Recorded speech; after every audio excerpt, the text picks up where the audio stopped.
Hi everyone, welcome to Chandan Logics. This is Kasar Narasimha Reddy. So we are starting with a very new set of course, which is a free rankers batch. ఈ యొక్క free rankers batch ఏదైతే ఉందో మీకు అందరికీ తెలుసు.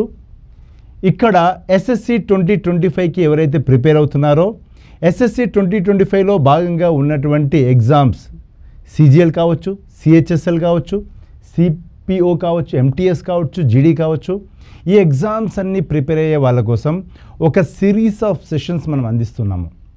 ఈ series of sessions అన్నీ కూడా చాలా ప్రాముఖ్యత సంతరించుకున్నటువంటి సెషన్స్, చాలా ఇంపార్టెంట్ సెషన్స్. ఎందుచేత ఇవి చాలా చాలా ఇంపార్టెంట్. ఇక్కడ మీరు జాగ్రత్తగా చూసినట్టయితే ఇవి మనకు 2024-2025 ఇయర్కి సంబంధించినటువంటి ప్రీవియస్ ఇయర్ క్వశ్చన్స్ ఆధారంగా చేసుకొని డిజైన్ చేసినటువంటి క్వశ్చన్స్తో మేము ముందుకు వస్తున్నాము. ఇది first important aspect. Second important aspect వచ్చేసరికి ఇక్కడ ఫ్రీ పేపర్ ఎక్స్ప్లెనేషన్ ఇవ్వడం జరుగుతుంది. అండ్ ఇక్కడ మనకు రీజనింగ్ కావచ్చు, మ్యాథ్స్ కావచ్చు, ఇంగ్లీష్ కావచ్చు, జనరల్ అవేర్నెస్ కావచ్చు, టాప్ నాచ్ ఫ్యాకల్టీ నుండి ఈ పేపర్ ఎక్స్ప్లెనేషన్ అనేది మీకు అందించడం జరుగుతుంది. కాబట్టి this going to be very very important I think. అదేవిధంగా మీరు చూసినట్టయితే ఇక్కడ మనకు ఒక క్వశ్చన్ ఎలా ఆన్సర్ చేయాలి, ఒక యూనిక్ అండ్ స్మార్ట్ అప్రోచెస్తో మీకు ఈ యొక్క పేపర్ ఎక్స్ప్లెనేషన్ ఉండబోతుంది. కాబట్టి మీరు బెస్ట్గా ఆన్సర్ ఇవ్వడానికి ఇది చాలా ఉపయోగపడుతుంది. అదొకటే కాదు, ఇక్కడ టైం సేవింగ్ స్ట్రాటజీస్. ఒక వ్యక్తి బెస్ట్గా అటెంప్ట్ ఇవ్వాలి అంటే తక్కువ టైంలో యాక్యురసీతో ఆన్సర్ చేయాల్సిన అవసరం ఉంటుంది. కాబట్టి తక్కువ టైంలో ఎలా బెస్ట్గా మనము అవుట్పుట్ ఇవ్వాలనే దానికోసం టైం సేవింగ్ స్ట్రాటజీస్ కూడా మనము ఈ సిరీస్ ఆఫ్ సెషన్స్లో మీకు అందించబోతున్నాం. At the same time Chandan sir complete guidance, అంటే మీరు ఎగ్జామ్స్ రాసేంత వరకు అడుగడుగున మీకు గైడెన్స్ అనేది ఇవ్వడం జరుగుతుంది. చందన్ సార్ ఆధ్వర్యంలో మీకు ఈ గైడెన్స్ అనేది రాబోతుంది. సో ఇది going to be a very good thing and very very important. ఇది కేవలం ఎస్ఎస్సి వాళ్ళకి మాత్రమే కాదు, ఆర్ఆర్బి ఆస్పిరెంట్స్కి కూడా ఇది ఉపయోగపడుతుంది. ఎందుకంటే ఇక్కడ జనరల్ అవేర్నెస్ కానీ మీరు చూసినట్టయితే ఇక్కడ ఉన్నటువంటి మ్యాథ్స్ కానీ పార్ట్ ఏదైతే ఉందో ఇవన్నీ కూడా మీకు ఆర్ఆర్బి కూడా ఉపయోగపడడం జరుగుతుంది. అండ్ గుర్తుపెట్టుకోండి, ఈ యొక్క సెషన్స్ అనేవి ప్రతిరోజు మీకు 9 గంటలకు ఈ సెషన్స్ అనేవి మీకు అవైలబుల్లో ఉంటాయి. So everyday in the morning 9 o'clock you can look up towards Chandan logics to attend these sessions. Everyday 9 o'clock continuously, everyday 9 o'clock you can look in to these sessions. అయితే ఇక్కడ మీకు ఒక ఇంపార్టెంట్ థింగ్ ఏంటిది, మీరు చందన్ లాజిక్స్ యాప్ డౌన్లోడ్ చేసుకున్నట్టయితే ఈ Chandan logics app లోపల మీకు ఫ్రీగా టెస్ట్స్ కూడా ప్రొవైడ్ చేయడం జరుగుతుంది. మీరు ఇక్కడ ఉన్నటువంటి ఫ్రీ ఎగ్జామ్స్ రాయొచ్చు. ఎగ్జామ్స్ రాసినటువంటి ఎక్స్ప్లెనేషన్స్ ఏవైతే ఉంటాయో ఆ ఎక్స్ప్లెనేషన్స్ కూడా మీరు వినొచ్చు. ఆ ఎక్స్ప్లెనేషన్ పార్ట్ మనకు 9 o'clock మీకు చందన్ లాజిక్స్ యూట్యూబ్ ఛానల్లో మీకు ఫ్రీగా అవైలబుల్లో ఉంటుంది. కాబట్టి చందన్ లాజిక్స్ యాప్లో మీరు ఎగ్జామ్స్ రాయండి. అండ్ అదేవిధంగా పీడిఎఫ్ కంటెంట్ కూడా మీకు ప్రొవైడ్ చేయడం జరుగుతుంది. దానికి సంబంధించినటువంటి ఎక్స్ప్లెనేషన్ పార్ట్ ఏదైతే ఉందో టాప్ నాచ్ ఫ్యాకల్టీ ద్వారా detailed explanation with time saving strategies with explanation of each and every option in the question, ఇంత వైడ్గా మనకు ఈ కంటెంట్ అనేది మీకు ప్రొవైడ్ చేయడం జరుగుతుంది. It's going to be free of cost. అందుకే దీన్ని మనము ఫ్రీ ర్యాంకర్స్ బ్యాచ్గా దీన్ని మనం డిస్క్రైబ్ చేస్తున్నాం. కాబట్టి be ready for this gala of sessions. At the same time ఇది పెట్టడానికి కారణం ఏంటని మీకు మధ్యలో ఒక డౌట్ అనేది రావచ్చు. సో దీనికి ప్రధాన కారణం ఏంటి అంటే ఇక్కడ చూసినట్టయితే మనకు రాబోయే ఒక నెలలో, అంటే in the month of June మనకు వరుసగా మనకు ఎస్ఎస్సికి సంబంధించిన ఎగ్జామ్స్ ఉండబోతున్నాయి. మీరు చూడవచ్చు, ఇక్కడ ఎస్ఎస్సి స్టెనో కావచ్చు, సిజిఎల్ కావచ్చు, అదేవిధంగా ఎస్ఐ ఢిల్లీ పోలీస్ కావచ్చు, ఎస్ఎస్సి సిహెచ్ఎస్ఎల్ కావచ్చు, ఎంటీఎస్ కావచ్చు, సిపిఓ కావచ్చు, జీడీ కావచ్చు, జేఈ కావచ్చు, ఇవన్నీ ఎగ్జామ్స్ కూడా మనకు జూన్ మంత్లో లైనప్ ఉన్నాయి. మరి ఇటువంటి ఎగ్జామ్స్ మీరు అటెంప్ట్ చేయాలి అంటే మీలో ఏ స్థాయిలో ప్రిపరేషన్ ఉండాలి, మీరు ఏ స్థాయిలో ప్రిపరేషన్ ఉండాలి అనేది మేము డిసైడ్ చేస్తున్నాం. ఇక్కడ we have done lot of research and we thought that we should give the best to see the rankers from this app. So ఆ ర్యాంకర్స్ని క్రియేట్ చేసే క్రమంలో మనం ఈ సెషన్స్ అనేవి మనం కండక్ట్ చేస్తున్నాము. And there will be a examination, there will be explanation and PDF also will be available. It is available in the Chandan logics app, exam and PDF. And మనకి ఎక్స్ప్లెనేషన్ పార్ట్ అనేది మనకు Chandan logics YouTube ఛానల్లో అవైలబుల్లో ఉంటుంది. Right, మరి ఏ విధంగా మనం plan చేసుకోవాలి, ఏ విధంగా మనము ఈ యొక్క సెషన్స్ నుండి బెనిఫిట్ పొందాలి అంటే దీనికోసం మీరు అబ్జర్వ్ చేయాల్సిన అంశం ఇది. Very very important. ప్రాపర్గా మనం ప్లాన్ చేయడం జరిగింది. ఉదాహరణ మీరు చూసుకోండి, 19th of May నాడు మనము ఫస్ట్ టెస్ట్ 1 ప్రొవైడ్ చేయడం జరుగుతుంది. ఎక్కడ ఉంటుంది ఈ టెస్ట్? చందన్ లాజిక్స్ యాప్లో ఉంటుంది. కాబట్టి మీరు యాప్ డౌన్లోడ్ చేసుకోండి, ఆ టెస్ట్ మీరు యాక్సెస్ చేసుకోవచ్చు. మీరు టెస్ట్ రాసిన తర్వాత ఎప్పుడు 9 o'clock రాస్తారు. రాసిన తర్వాత ఆ టెస్ట్ అంటే 9 లోపల మీరు టెస్ట్ రాయొచ్చు, కంప్లీట్ చేయొచ్చు. కంప్లీట్ చేసిన తర్వాత అదే రోజు నాడు మీరు ఏ రోజైతే ఎగ్జామ్ రాస్తారో ఎగ్జామ్ రాసిన రోజు నాడే మీరు రీజనింగ్ ఎక్స్ప్రెషన్ చూడొచ్చు. అంటే ఆ టెస్ట్లో వచ్చినటువంటి రీజనింగ్ క్వశ్చన్స్ అన్నిటి పైన మీకు ఎక్స్ప్లెనేషన్ పార్ట్ అనేది అక్కడ అవైలబుల్లో ఉంటుంది. తర్వాత 20th నాడు మనకు general awareness. So general awareness అన్నప్పుడు మీకు అక్కడ పాలిటీ క్వశ్చన్స్ ఉంటాయి, హిస్టరీ క్వశ్చన్స్ ఉంటాయి, కరెంట్ అఫైర్స్ ఉంటాయి, జనరల్ సైన్స్ ఉంటాయి, రైట్, జాగ్రఫీ క్వశ్చన్స్ ఉంటాయి. ఇవన్నిటిపైన డీటెయిల్డ్ ఎక్స్ప్లెనేషన్ అనేది మనకు టాప్ ఫ్యాకల్టీ ద్వారా, జనరల్ అవేర్నెస్లో నేను ఉంటాను, జ్యోష్ణ మేడం ఉంటారు, ఇద్దరు కూడా ఈ యొక్క ఎక్స్ప్లెనేషన్ పార్ట్ మీకు అందించడం జరుగుతుంది. అదేవిధంగా మీకు మ్యాథ్స్ విషయానికి వచ్చేసరికి 21st నాడు ఆ యొక్క వీడియో కూడా అవైలబుల్లో ఉంటుంది. అంటే ఎగ్జామ్ రాసిన తర్వాత ఆ ఎగ్జామ్లో ఉన్నటువంటి ప్రతి క్వశ్చన్ పైన ఒక ఎక్స్ప్లెనేషన్ పార్ట్ అనేది మనం ఇక్కడ ప్రొవైడ్ చేయడం జరుగుతుంది. తర్వాత మళ్ళీ నెక్స్ట్ టెస్ట్ మన 22nd మే నాడు ఉంటుంది. మళ్ళీ దానిపైన మనకు 22nd, 23rd నాడు ఎక్స్ప్లెనేషన్ ఉంటుంది. అదేవిధంగా మళ్ళీ 24th మళ్ళీ ఒక టెస్ట్. అలాగా మనకు వరుసగా మనకు ఎగ్జామ్స్ వచ్చేంత వరకు మీకు యొక్క షెడ్యూల్ అనేది మీకు అవైలబుల్ ఉంటుంది. ఈ షెడ్యూల్ ప్రకారం మీరు ఈ యొక్క బెనిఫిట్ మీరు పొందవచ్చు అనమాట. So this is how we are going to have this free rankers బ్యాచ్గా చెప్పొచ్చు, ఫ్రీలీ అవైలబుల్. కాబట్టి ఈ ఇన్ఫర్మేషన్ని మీ ఫ్రెండ్స్తో కానీ మీ యొక్క వెల్ విషెస్తో షేర్ చేసుకోండి. అండ్ ఈ సెషన్స్ మీరు రెగ్యులర్గా అటెండ్ అవ్వండి, interact in the sessions, try to comment with your own answers. మీరు ఆల్రెడీ ఎగ్జామ్ రాస్తుంటారు కాబట్టి మీకు అవగాహన ఉంటుంది. ఆ అవగాహనతో మీరు కూడా ఆ యొక్క ఎక్స్ప్లెనేషన్ ఇచ్చేటప్పుడు మీరు కూడా ఆ డిస్కషన్లో పాల్గొనండి, right. So make use of these sessions in a very very effective way possible, right. So this is the best output that we are giving from the Chandan logics platform. Clear? I hope you all will make use of this course. Thank you. Today we are going to discuss about Set 2 with respect to SSC preparation is concerned. So Set 2లో మనకు చాలా మంచి questions ఉన్నాయండి. ఈ questions అన్ని కూడా మీరు answer చేసే ప్రయత్నం చేయండి. ప్రతి క్వశ్చన్కి ఆన్సర్ ఏంటంటే మీరు కమెంట్ చేసే ప్రయత్నం కూడా మీరు చేయండి, right. So here we go. Which of the following is associated with retreating monsoon in India? భారతదేశంలో ఉపసంహరణ మాన్సూన్కి సంబంధించి క్రింది వాటిలో ఏది సంబంధితమైనది అని చెప్పేసి అడుగుతున్నారు ఇక్కడ. సో ఇక్కడ వచ్చేసరికి Mahawat, Kal Baisakhi, October heat, loo.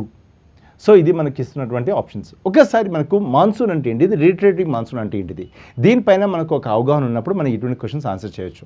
So జాగ్రత్తగా మీరు చూసినట్టయితే ఇది మన భారతదేశం పార్ట్ ఇలా ఉన్నప్పుడు మనకు సౌత్ వెస్ట్ మాన్సూన్స్ అనేవి మనకు జూన్ మాసంలో భారతదేశాన్ని తాకడం చూస్తూ ఉంటాం. సో ఈ మాన్సూన్స్ అనేది గ్రాడ్యువల్గా మనకు ఇండియా లోపలికి వస్తూ ఉంటాయి. సో ఇవి రావడానికి కారణం ఏంటిది అనేది ఫస్ట్ మనం తెలుసుకోవాలి. రావడానికి కారణం ఏంటిది, మనకు సెంట్రల్ ఇండియాలో మనకు లో ప్రెషర్ అనేది ఉంటుంది. సెంట్రల్ ఇండియాలో లో ప్రెషర్ ఉండడానికి ముఖ్య కారణం ఏంటిది, సూర్యుడు యొక్క కిరణాలు నిటారుగా మనకు సెంట్రల్ ఇండియాలో జూన్ జూలైలో పడతాయి కాబట్టి అక్కడ లో ప్రెషర్ అనేది క్రియేట్ అవుతుంది, అంటే అల్పపీడనం అనేది క్రియేట్ అవుతుంది. అల్పపీడనం క్రియేట్ అవ్వడం చేత మనకు ఈ మాన్సూన్ విండ్స్ అనేవి ఇలా ఇండియాలోకి ప్రవేశించి ఈ డైరెక్షన్లో, అంటే ఎప్పుడైనా సరే మనకు విండ్స్ ఏవైతే ఉంటాయో హై ప్రెషర్ నుండి లో ప్రెషర్ వైపు మూవ్ అవుతాయి. కాబట్టి ఇక్కడ హై ప్రెషర్ ఉంది, ఇక్కడ లో ప్రెషర్ ఉంది, సో లో ప్రెషర్ వైపు మూవ్ అవుతాయి. ఈ మూమెంట్ అనేది మనకు జూన్, జూలై, ఆగస్ట్, సెప్టెంబర్ వరకు ఈ మూమెంట్ ఉంటుంది. తర్వాత మనకు ఎప్పుడైతే సెప్టెంబర్ మాసం రాగానే మళ్ళీ సూర్యుడి కిరణాలు నిటారుగా మనకు ఈ యొక్క ఈక్వేటర్ పైన పడతాయి. సో ఎప్పుడైతే సూర్యుడి కిరణాలు ఈక్వేటర్ పైన నిటారుగా పడతాయో అప్పుడు ఈ మాన్సూన్స్ అన్నీ కూడా మళ్ళీ బ్యాక్ రీట్రీట్ అవ్వడం అనేది మనం చూస్తుంటాం. అంటే అంతవరకు వెళ్ళిన మాన్సూన్స్ మళ్ళీ తగ్గుతూ మళ్ళీ బ్యాక్ వచ్చేస్తాయి అనమాట. ఇలా బ్యాక్ వచ్చే టైం ఇప్పుడు అక్టోబర్ టైంలో బ్యాక్ వస్తాయి. సో ఈ అక్టోబర్ టైంలో ఈ మాన్సూన్స్ బ్యాక్ వచ్చినప్పుడు మనం ఒక హీట్ కైండ్ ఆఫ్ ఎన్విరాన్మెంట్ చూస్తామో దాన్ని మనం ఏమంటాం, అక్టోబర్ హీట్ అంటాం. కాబట్టి ఈ రీట్రీటింగ్ మాన్సూన్స్ ఏవైతే ఉన్నాయో, అవునా, ఏవైతే ఉపసంహరణ మాన్సూన్లు ఏవైతే ఉన్నాయో ఇవన్నీ కూడా మనకు దేనికి సంబంధించినవి, అక్టోబర్ హీట్కి సంబంధించినవి, రైట్. సో ఒకసారి చూసుకుందాం వీటిని. Retreating monsoon India occurs during the months of October and November when the southwest monsoon will start withdrawing from the Indian subcontinent. అంటే జూన్లోనేమో ఇండియన్ సబ్ కాంటినెంట్లోకి వచ్చాయి, జూన్, జూలై, ఆగస్ట్, సెప్టెంబర్ వరకు ఉన్నాయి. September తర్వాత అది మళ్ళీ ఆ యొక్క ఇండియన్ సబ్ కాంటినెంట్ నుండి అవి విత్డ్రా అవ్వడం, అంటే మళ్ళీ బ్యాక్ ఉపసంహరించుకోవడం అనేది జరుగుతుంది. ఆ ఉపసంహరించుకున్నప్పుడు మనకు వచ్చేదాన్ని మనం అక్టోబర్ హీట్ అని చెప్పేసి పిలుస్తాం. చూడండి ఇక్కడ this period is marked by high temperature humidity especially in the plains of north and central. అంటే మనకు ఈ యొక్క నార్త్ ఇండియాలో సెంట్రల్ ఇండియాలో మనకు ఎక్కువ వేడి అనేది మనం ఆ టైంలో చూస్తుంటాం అనమాట. And is commonly refer to as what October హీట్గా దాన్ని పిలుస్తాం. సో ఈ కాలం అధిక ఉష్ణోగ్రతలు మరియు తేమతో ఉంటుంది, ముఖ్యంగా ఉత్తర మరియు మధ్య భారతదేశంలోని మైదానాల్లో, మరియు దీన్ని సాధారణంగా అక్టోబర్ వేడి అని కూడా పిలుస్తారు. కాబట్టి రీట్రీటింగ్ మాన్సూన్, ఈ యొక్క మాన్సూన్లో యొక్క ఉపసంహరణ దేంతో సంబంధితమైనది అన్నప్పుడు అక్టోబర్ హీట్గా మనం చెప్పుకోవాలి. ఇవి కాకుండా ఒకసారి మీరు మహావత్ అనేదాన్ని ఒకసారి చూసినట్టయితే అది మనకు నార్త్ వెస్టర్న్ ఇండియాలో, అంటే మనకున్నటువంటి రాజస్థాన్ కానీ హర్యానా ఈ ప్రాంతాలు ఏవైతే ఉన్నాయో ఈ ప్రాంతాల్లో వర్షం కురవడం మనం చూస్తుంటాము. సో ఈ వింటర్ రెయిన్ఫాల్ అవుతుందో, వింటర్ అంటే ఈ యొక్క చలికాలంలో వర్షాలు కురుస్తుంటాయి, దాన్ని మనము మహావత్ అని చెప్పేసి అంటాము. సో ఇది మనకు రీట్రీటింగ్ మాన్సూన్తో సంబంధం లేదు. రెండోది వచ్చరికి కల్బైసాకి. కల్బైసాకి అనేది ఏంటిది? ఇది ఒక లోకల్ విండ్ అనమాట. మన భారతదేశంలో కొన్ని లోకల్ విండ్స్ ఉంటాయి. ఇదివరకు మనం సెట్ 1లో కూడా కొన్ని చూస్తుంటాం. లూస్ కావచ్చు, లేకపోతే మనకు మ్యాంగో షవర్స్ కావచ్చు, బ్లాజమ్ షవర్స్ కావచ్చు, అదేవిధంగా మనకు చేరా కావచ్చు, బర్దోలి చేరా కావచ్చు, అదేవిధంగా కల్బైసాకి కావచ్చు. ఇవన్నీ కూడా మనకు లోకల్ విండ్స్ అనమాట. ఈ యొక్క కల్బైసాకి అనేది మనకు వెస్ట్ బెంగాల్ ప్రాంతంలో ఈ యొక్క హార్వెస్టింగ్ సీజన్ టైంలో మనకు ఈ యొక్క రెయిన్ఫాల్ అనేది మనం చూస్తూ ఉంటాం. So thunder storms in eastern India during the pre monsoon season అంటే ఏప్రిల్ మే టైంలో మనకి చూస్తుంటాం. సో దీన్ని మనం కల్బైసాకి అంటాం. లూస్ అంటే ఇది వేడి గాలు అనమాట. ఈ వేడి గాలు మనం ఎక్కడ చూస్తాము అంటే నార్త్ ఇండియాలో చూస్తాం.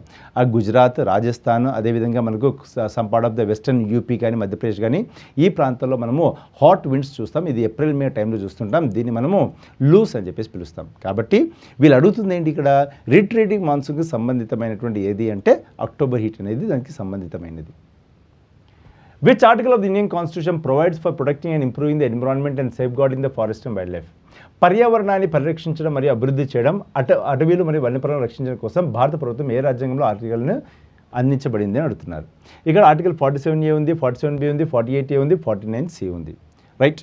సో ఇక్కడ చూసినట్టయితే మనకు 76వ రాజ్యాంగ 42వ రాజ్యాంగ సవరణ చట్టం 42nd కాన్స్టిట్యూషన్ అమెండ్మెంట్ యాక్ట్ 1976లో తీసుకొచ్చాము.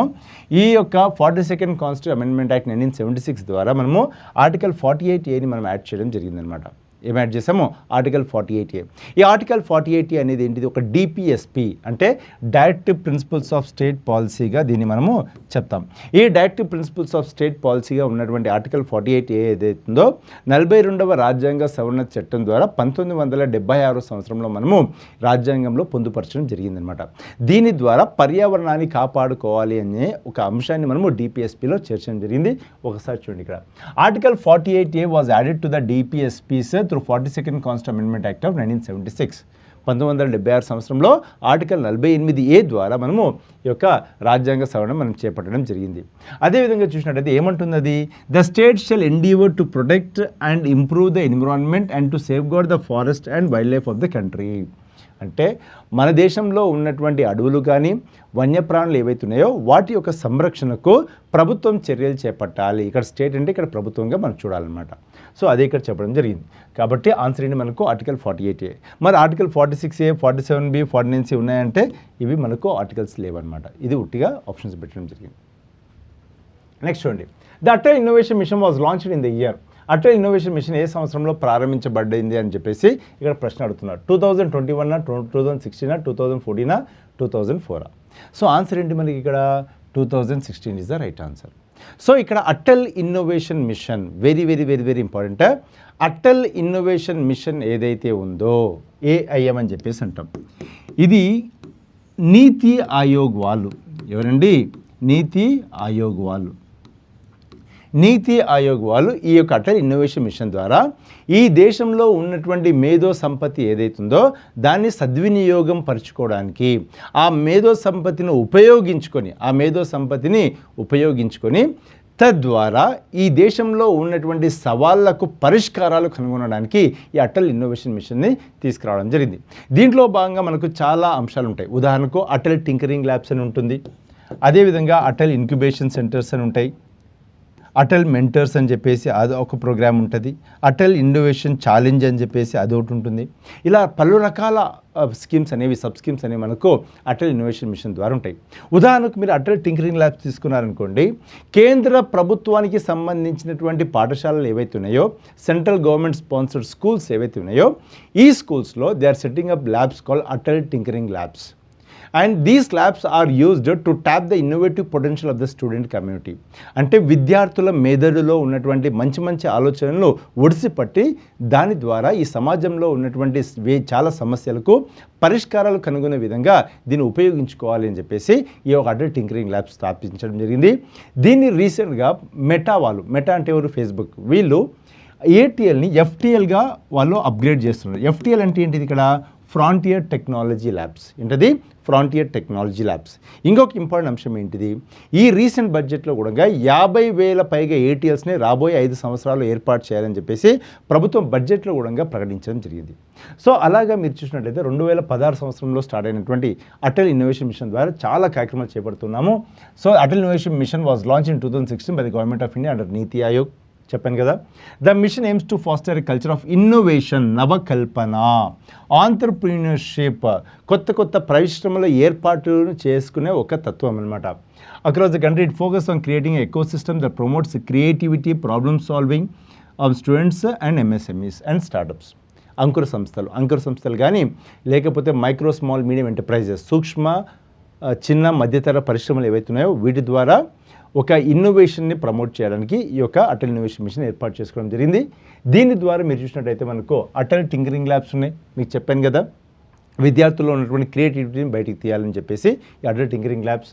అదే అటల్ ఇంక్యుబేషన్ సెంటర్స్ ద్వారా మెంటర్షిప్ని ప్రమోట్ చేయడం, ఈ యొక్క అంకుర సంస్థలకు ఆర్థికపరమైన సహాయం ఇవ్వడం, సాంకేతికపరమైనటువంటి సహాయం అందించడం, అదేవిధంగా మార్కెటింగ్ సహాయం అందించడం, వీటి ద్వారా ఆ అంకుర సంస్థలను ఎస్టాబ్లిష్డ్ ఎంటర్ప్రైజెస్గా పెద్ద సంస్థలుగా రూపొందించడమే దీని యొక్క ఉద్దేశం. అదేవిధంగా అటల్ న్యూ ఇండియా ఛాలెంజ్, దీని ద్వారా ఈ సమాజంలో ఉన్నటువంటి పరిష్కారాలను ఒక ఛాలెంజ్గా తీసుకొని వాటికి ఈ సమస్యలకు పరిష్కారం కనుగొనడమే అటల్ న్యూ ఇండియా ఛాలెంజ్. అదేవిధంగా మెంటార్ ఇండియా, దీని ద్వారా ఏం చేస్తున్నారు, కొంతమంది ప్రొఫెషనల్స్కి మెంటర్షిప్ అనమాట, అంటే వాళ్ళని గైడ్ చేయడం. So engaging professionals to mentor students in startups. So విద్యార్థుల్లో కొత్త ఆలోచనలు వచ్చినా వాళ్ళని గైడ్ చేయడానికి, అంకుర సంస్థలు కొత్త ఆలోచనతో ముందుకు వచ్చినా వాళ్ళని గైడ్ చేయడానికి ఒక మెంటర్షిప్ ప్రోగ్రామ్ని ఏర్పాటు చేశాం. సో దీని ద్వారా మనం చాలా చేస్తున్నాం. మీరు చూసినట్టయితే 2024 సంవత్సరంలో union cabinet approved extension of AM until 2028, అంటే 2028 వరకు ఈ అటల్ ఇన్నోవేషన్ మిషన్ అనేది మనకు ఉండబోతుంది. బడ్జెట్ ఎంత, 2,750 కోట్ల రూపాయలు ఇచ్చారు. ఇది ఒకటే కాదు, చెప్పాను కదా మీకు, రీసెంట్గా వచ్చేసరికి 50,000 ఏటీఎల్స్ ఏర్పాటు చేయాలని చెప్పేసి కూడా ప్రభుత్వం మొన్న రీసెంట్ బడ్జెట్లో ప్రకటించడం కూడా జరిగింది. ఇవన్నీ కూడా అటల్ ఇన్నోవేషన్ మిషన్ సంబంధించినటువంటి అంశాలు. సో ఎస్ఎస్సి సీజే ప్రిపరేషన్లో భాగంగా మనం అందిస్తున్నటువంటి డిఫరెంట్ కోర్సెస్ అండి. ఒకసారి ఇక్కడ మీరు చూసినట్టయితే ఎస్ఎస్సి 2025 స్పెషల్ బ్యాచ్ అవైలబుల్ ఉంది. ఈ స్పెషల్ బ్యాచ్ అనేది మనకు సిజిఎల్, సిహెచ్ఎస్ఎల్, జీడీ, ఎంటీఎస్, స్టెనో, అన్ని సిపిఓ, అన్ని రకాల ఎస్ఎస్సి కోర్సెస్కి ఇది అప్లికబుల్ అవుతుంది. ఇది మనకు 3, 6 and 12 months డ్యూరేషన్స్తో మనము కంప్లీట్ కోర్స్ అనేది అందిస్తున్నాము. With you can see 1000+ video lectures మనం ప్రొవైడ్ చేస్తున్నాం. వెరీ వ్యాస్ట్ కంటెంట్ అనమాట. అండ్ టాపిక్ ఫుల్ లెంత్ టెస్ట్లు ఉంటాయి, టాపిక్ వైజ్ టెస్ట్లు ఉంటాయి. అదేవిధంగా మనకు అన్లిమిటెడ్ యాక్సెస్ అనేది మనం ప్రొవైడ్ చేయడం జరుగుతుంది. ఇది బోత్ ఇంగ్లీష్ అండ్ తెలుగు మీడియంలో అవైలబుల్ ఉంటుంది. అదేవిధంగా మీరు చూసినట్టయితే ఎస్ఎస్సి సీజిఎల్ కోసం కూడా స్పెషల్ బ్యాచ్ ఉంది. ఇది కూడా మనకు 3 and 6 months డ్యూరేషన్తో అవైలబుల్ ఉంది. And all these features are provided here. At the same time SSC CHSL కూడా మనము ఇంగ్లీష్ అండ్ తెలుగు మీడియం రెండింటిలో కూడా మనం ఈ కోర్స్ అందిస్తున్నాం ఫర్ 3 and 6 months డ్యూరేషన్తో. అండ్ ఇక యూసీఎస్సిసిసి సిపిఓ కోసం ప్రిలిమ్స్ అండ్ మెయిన్స్ దృష్టిలో పెట్టుకొని మనము ఇక్కడ 3 and 6 months డ్యూరేషన్తో కోర్స్ అందించడం జరుగుతూ ఉంటుంది.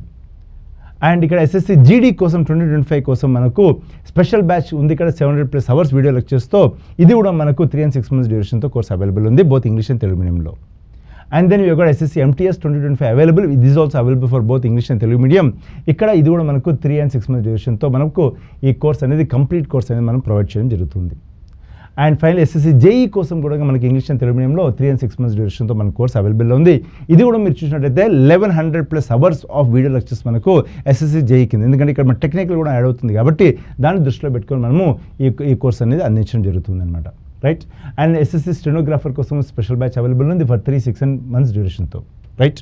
సో ఇక్కడ మన కంప్లీట్ కోర్స్ అనేది మనము ప్రొవైడ్ చేస్తూ ఉన్నాం. And zero to hero special batch కూడా మనకు అవైలబుల్ ఉంది. మీరు ఎటువంటి కాంపిటేటివ్ ఎగ్జామ్స్ ప్రిపేర్ అయినా కూడా మీకు అర్థమెటిక్, రీజనింగ్, అడ్వాన్స్ మ్యాథ్స్లో మీకు ఎక్స్పర్టైజ్ కావాలంటే this is one course that will help you to get expertise for any competitive exam that you are looking for. So చెప్తున్నాను కదా, చాలా అద్భుతమైన ప్రశ్నలతో, ప్రాపర్ అనాలిసిస్తో మీరు సీరియస్ ఆస్పిరెంట్ అయినట్టయితే, ఎస్ఎస్సి సీజీఎల్కి మీరు సీరియస్ ఆస్పిరెంట్ అయినట్టయితే ప్రతి సెషన్ వినండి, ప్రతి క్వశ్చన్కి ఆన్సర్ ఇచ్చే ప్రయత్నం చేయండి. ప్రతి క్వశ్చన్ని మిమ్మల్ని మీరు చెక్ చేసుకోండి. మేము ఆన్సర్ చేయగలుగుతున్నామా, మాకు ఈ కైండ్ ఆఫ్ ప్రిపరేషన్ మాకు ఉందా లేదా, సో ఎక్కడ మనము ఎక్కువగా ఇన్పుట్స్ పెట్టాలి, ఎక్కడ మనము దృష్టి కేంద్రీకరించాలి, రైట్. అదేవిధంగా దీంతో పాటు మన యాప్లో మనకు కొన్ని టెస్ట్లు కూడా ప్రొవైడ్ చేయడం జరిగింది. ఆ టెస్ట్లు కూడా మీరు అటెంప్ట్ చేయండి. సో ఈ రాబోయే మనకి ఏవైతే ఎగ్జామ్స్లో బెస్ట్గా ప్రిపరేషన్ అవ్వడానికి మనం ఈ కంటెంట్ని మీకు ప్రొవైడ్ చేయడం జరుగుతుంది. కాబట్టి దీన్ని మీరు సద్వినియోగం చేసుకోండి. ఓకే, ఇక్కడ చూడండి. Ishwari Prasad is credited to have introduce the dash gharana of Kathak. Okay, Ishwari Prasad Kathak యొక్క డాష్ ఘరానాకు పరిచయం చేసేందుకు క్రెడిట్ పొందారంటున్నారు. జైపుర, రాయ్గఢ్, బనారస్, లక్నో. ఆన్సర్ ఏంటిది? Lucknow gharana. Okay, very very famous mister Ishwari Prasad. So ఒకసారి చూడండి, ఇక్కడ Ishwar Prasad is credited to introducing the founding the Lucknow gharana. ఇక్కడ ఘరానా అన్న పదానికి మీనింగ్ ఏంటిది? ఉదాహరణకి ఇక్కడ మనకు కథక్ అనే ఒక డ్యాన్స్ ఉంది. కథక్ అనేది ఏంటిది? ఒక క్లాసికల్ డ్యాన్స్. అయితే ఈ కథక్ అనే ఒక క్లాసికల్ డ్యాన్స్ అన్ని చోట్ల ఒకటే రకంగా ఉండదు. ఒక్కొక్క చిన్న చిన్న వేరియేషన్స్తో మనకి కథక్ డ్యాన్స్ అనేది చూస్తున్నాం. అది వేరియేషన్స్ అనేది దేని మీద ఆధారపడి ఉంటుంది? అది ఏ ఘరానా నుండి అనేది ఆధారపడి ఉంటుంది. ఘరానా అంటే something like home to that dance form అనమాట. అంటే కథక్లో మళ్ళీ డిఫరెంట్ ఫామ్స్ ఉంటాయి. ఒక్కొక్క ప్రాంతంలో ఒక్కొక్క ఫామ్ అనేది మనకు డిజైన్ చేయబడ్డది, లేకపోతే ఎవల్యూషన్కి లోనైందనమాట. సో దాన్ని మనం ఘరానా అంటాం. అంటే లక్నోలో వచ్చే ఒక వేరియేషన్ ఉంటుంది, జైపూర్లో ఒక వేరియేషన్ ఉంటుంది, అట్లా ఒక్కొక్క ప్రాంతంలో ఒక్కొక్క వేరియేషన్, బనారస్లో ఒక వేరియేషన్ ఉంటుంది. సో అలాగా మనకు లక్నో ఘరానా ద్వారా కథక్ డ్యాన్స్ ఫామ్ని అభివృద్ధి చేసిన వ్యక్తి ఎవరంటే మనకు ఈశ్వరి ప్రసాద్ అనమాట. సో అదే చెప్తున్నారు. The Lucknow gharana developed under the patronage of nawabs of Awadh. ఎవరు వాళ్ళని ఎంకరేజ్ చేశారు అంటే అప్పుడున్నటువంటి అవధ్ యొక్క నవాబ్స్ 18, 19 యొక్క సెంచరీస్లో ఎంకరేజ్ చేయడం జరిగింది. It is known for its grace, expression, భావం, అవునా, and dedicate movements, especially abhinaya, expressive gestures అనమాట. అంటే ఈ యొక్క లక్నో ఘరానాలో మనకు మంచి ఎక్స్ప్రెసివ్నెస్ కనిపిస్తుంది. ఆ మొహంలో ఆహాభావాలు చాలా స్పష్టంగా కనిపిస్తాయి. సో చాలా అద్భుతంగా మనకు ఈ యొక్క లక్నో ఘరానా యొక్క కథక్ డ్యాన్స్ అనేది కనిపిస్తుంది. వీటన్నిటికీ one of the main pillars ఎవరు దీన్ని బాగా కాంట్రిబ్యూట్ చేశారంటే ఈశ్వరి ప్రసాద్. సో ఈశ్వరి ప్రసాద్ మనము కథక్ డ్యాన్స్ గుర్తు తెచ్చుకోవాలి, లక్నో ఘరానా అనే విషయం కూడా మనం గుర్తు తెచ్చుకోవాలి. అది కాకుండా మనకు ఏవైతే ఉన్నాయో, ఈ యొక్క ఈశ్వర్ ప్రసాద్ ఈ was a devotee of Lord Krishna. So ఆబ్వియస్గా లార్డ్ కృష్ణ డివోటీ కాబట్టి కృష్ణ అంటేనే ఎక్స్ప్రెషన్స్, రైట్. సో అదనమాట.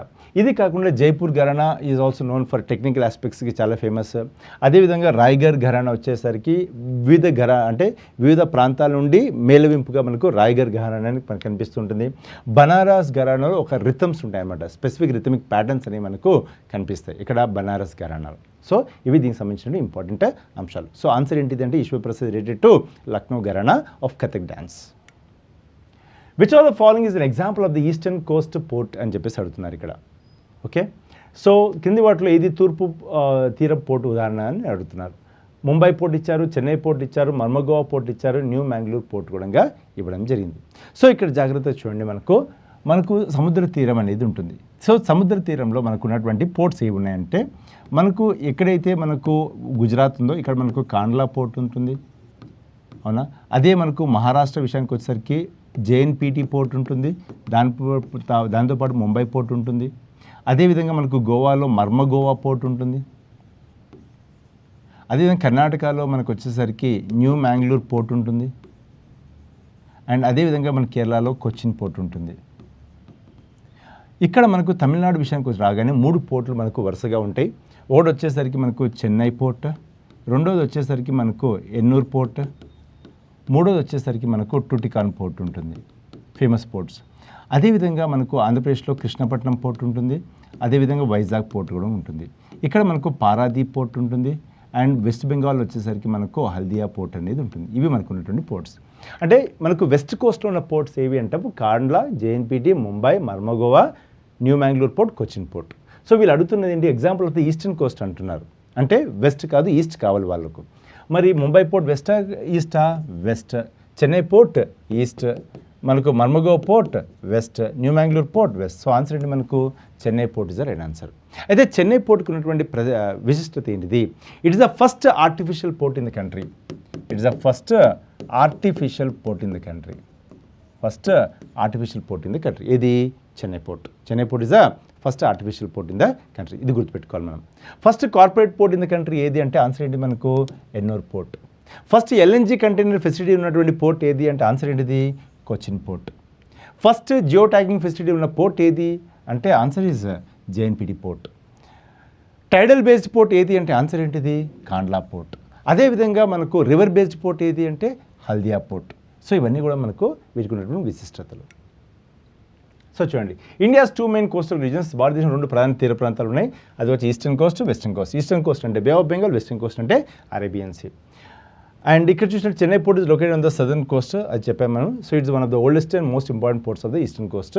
ఇది ఆల్రెడీ మనం మాట్లాడుకోవడం జరిగింది. It's the first artificial port కూడా, రైట్. అండ్ మిగతా చూస్తే ముంబై పోర్ట్ అనేది వెస్ట్ కోస్ట్లో ఉంటుంది, మనకు చెప్పాము ఆల్రెడీ. మర్మగో పోర్ట్ కూడా వెస్ట్ కోస్ట్లో ఉంటుంది. అండ్ న్యూ మ్యాంగ్లూర్ పోర్ట్ కూడా కర్ణాటకలో వెస్ట్ కోస్ట్లో, మనకు కెనరా కోస్ట్లో ఉంటుంది. సో న్యూ మ్యాంగ్లూర్ ఏమో కెనరా కోస్ట్, మర్మగో పోర్ట్ వచ్చేసరికి ఇది కూడా మనకు Konkan coast. And Mumbai port is also on the Konkan coast. Clear. And ఏదైతే మనకు ఇక్కడ ఇచ్చినటువంటి ఆప్షన్ చెన్నై పోర్ట్ ఏదైతే ఉందో, Chennai port is in the Coromandel కోస్ట్గా చూసుకోవాలి మనం. సో ఈ విధంగా మనం ఆన్సర్స్ చూడాలి. మీరు ఏదైనా సరే ఒక టాపిక్ తీసుకున్నప్పుడు, ఒక టాపిక్ గురించి చర్చిస్తున్నప్పుడు దాని చుట్టూ ఉన్నటువంటి 360 డిగ్రీస్ అనాలిసిస్ అనేది చాలా చాలా ఇంపార్టెంట్. అలా చేసినప్పుడు మీ ప్రిపరేషన్ అనేది చాలా ఎఫెక్టివ్గా మారిపోతుంది. నెక్స్ట్ క్వశ్చన్ అండి. Who suggested the law that the British government passed in 1856 to support widow remarriage? Question జాగ్రత్త చూడండి. విధవ పునర్వివాహాన్ని మద్దతు ఇవ్వడానికి 1856లో బ్రిటిష్ ప్రభుత్వం ఆమోదించిన చట్టాన్ని ఎవరు సూచించారు? ఎవరు దీనికోసం కృషి చేశారు? అంటే భర్త చనిపోయినటువంటి మహిళలు మళ్ళీ పెళ్లి చేసుకోవచ్చు, పెళ్లి చేసుకునే ఒక అవకాశం ఇవ్వాలని చెప్పేసి ఎవరు కృషి చేశారని అడుగుతున్నారు ఇక్కడ. సో ఇక్కడ మనకు కేశవ్ చంద్ర సేన్ ఉన్నారు, ఈశ్వర్ చంద్ర విద్యాసాగర్ ఉన్నారు, ఆత్మారాం పాండురంగ్ ఉన్నారు, అదేవిధంగా రాజారాం మోహన్ రాయ్ ఉన్నారు. సో ఈ నలుగురు ఉన్నారు. So what's answer here? So the right answer వచ్చేసరి మనకు Ishwar Chandra Vidyasagar is the right answer. ఎవరండి? Ishwar Chandra Vidyasagar is the right answer. ఈ is the one who contributed for Widow Remarriage Act. ఈ విడో రీమ్యారేజ్ యాక్ట్ అనేది మనకి ఎప్పుడు వచ్చింది? 1856లో విడో రీమ్యారేజ్ యాక్ట్ అనేది రావడం జరిగిందనమాట.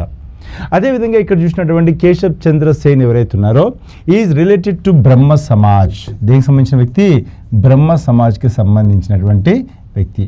అదేవిధంగా మనకు ఆత్మారాం పాండురంగ్ ఎవరైతే ఉన్నారో is related to Prarthana Samaj. దీనికి సంబంధించిన వ్యక్తి ప్రార్థనా సమాజ్. అదేవిధంగా ఇక్కడ చూసినట్టయితే మనకు రాజారాం మోహన్ రాయ్ ఎవరైతే ఉన్నారో is related to abolition of సతీ.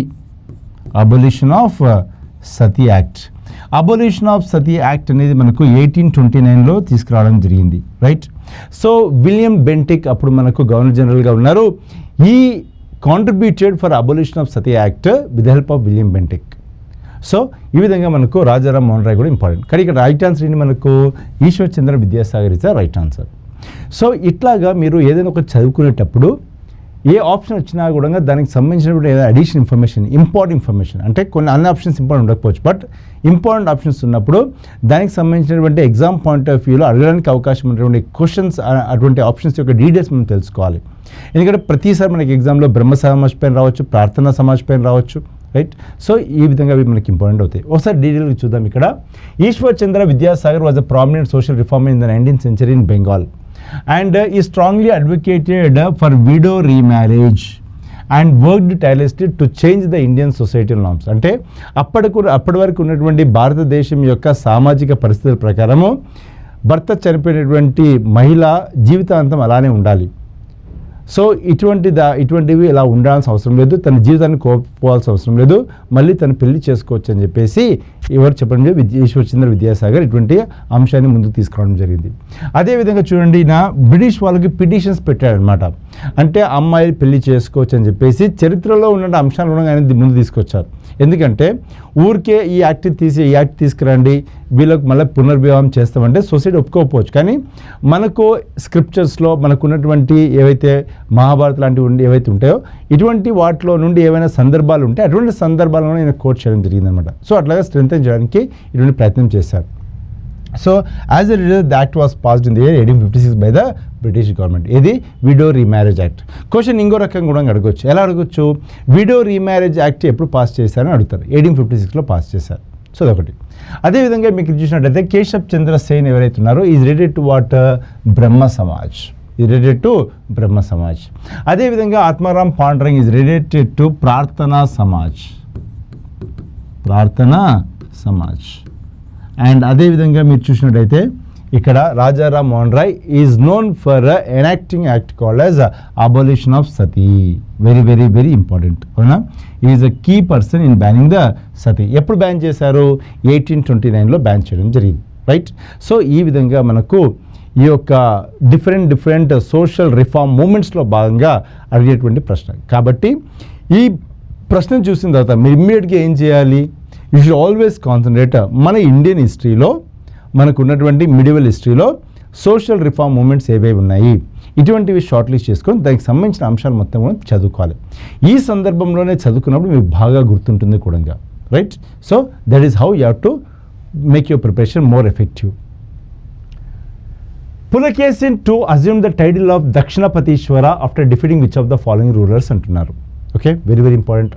పులకేసి 2 కింది ఏ పాలకుని ఓడించి దక్షిణ పదేశ్వర్ అనే బిరుదును స్వీకరించారు అని అడుగుతున్నారు. ఇక్కడ ఆప్షన్స్ ఏముంది? రుద్రసేన 2 ఉంది, హర్షవర్ధన ఉంది, ధ్రువసేన 2 ఉంది, ప్రభాకర వర్ధన కూడా ఉంది. ఆన్సర్ ఏంటిది? The great Harsha. అవునా?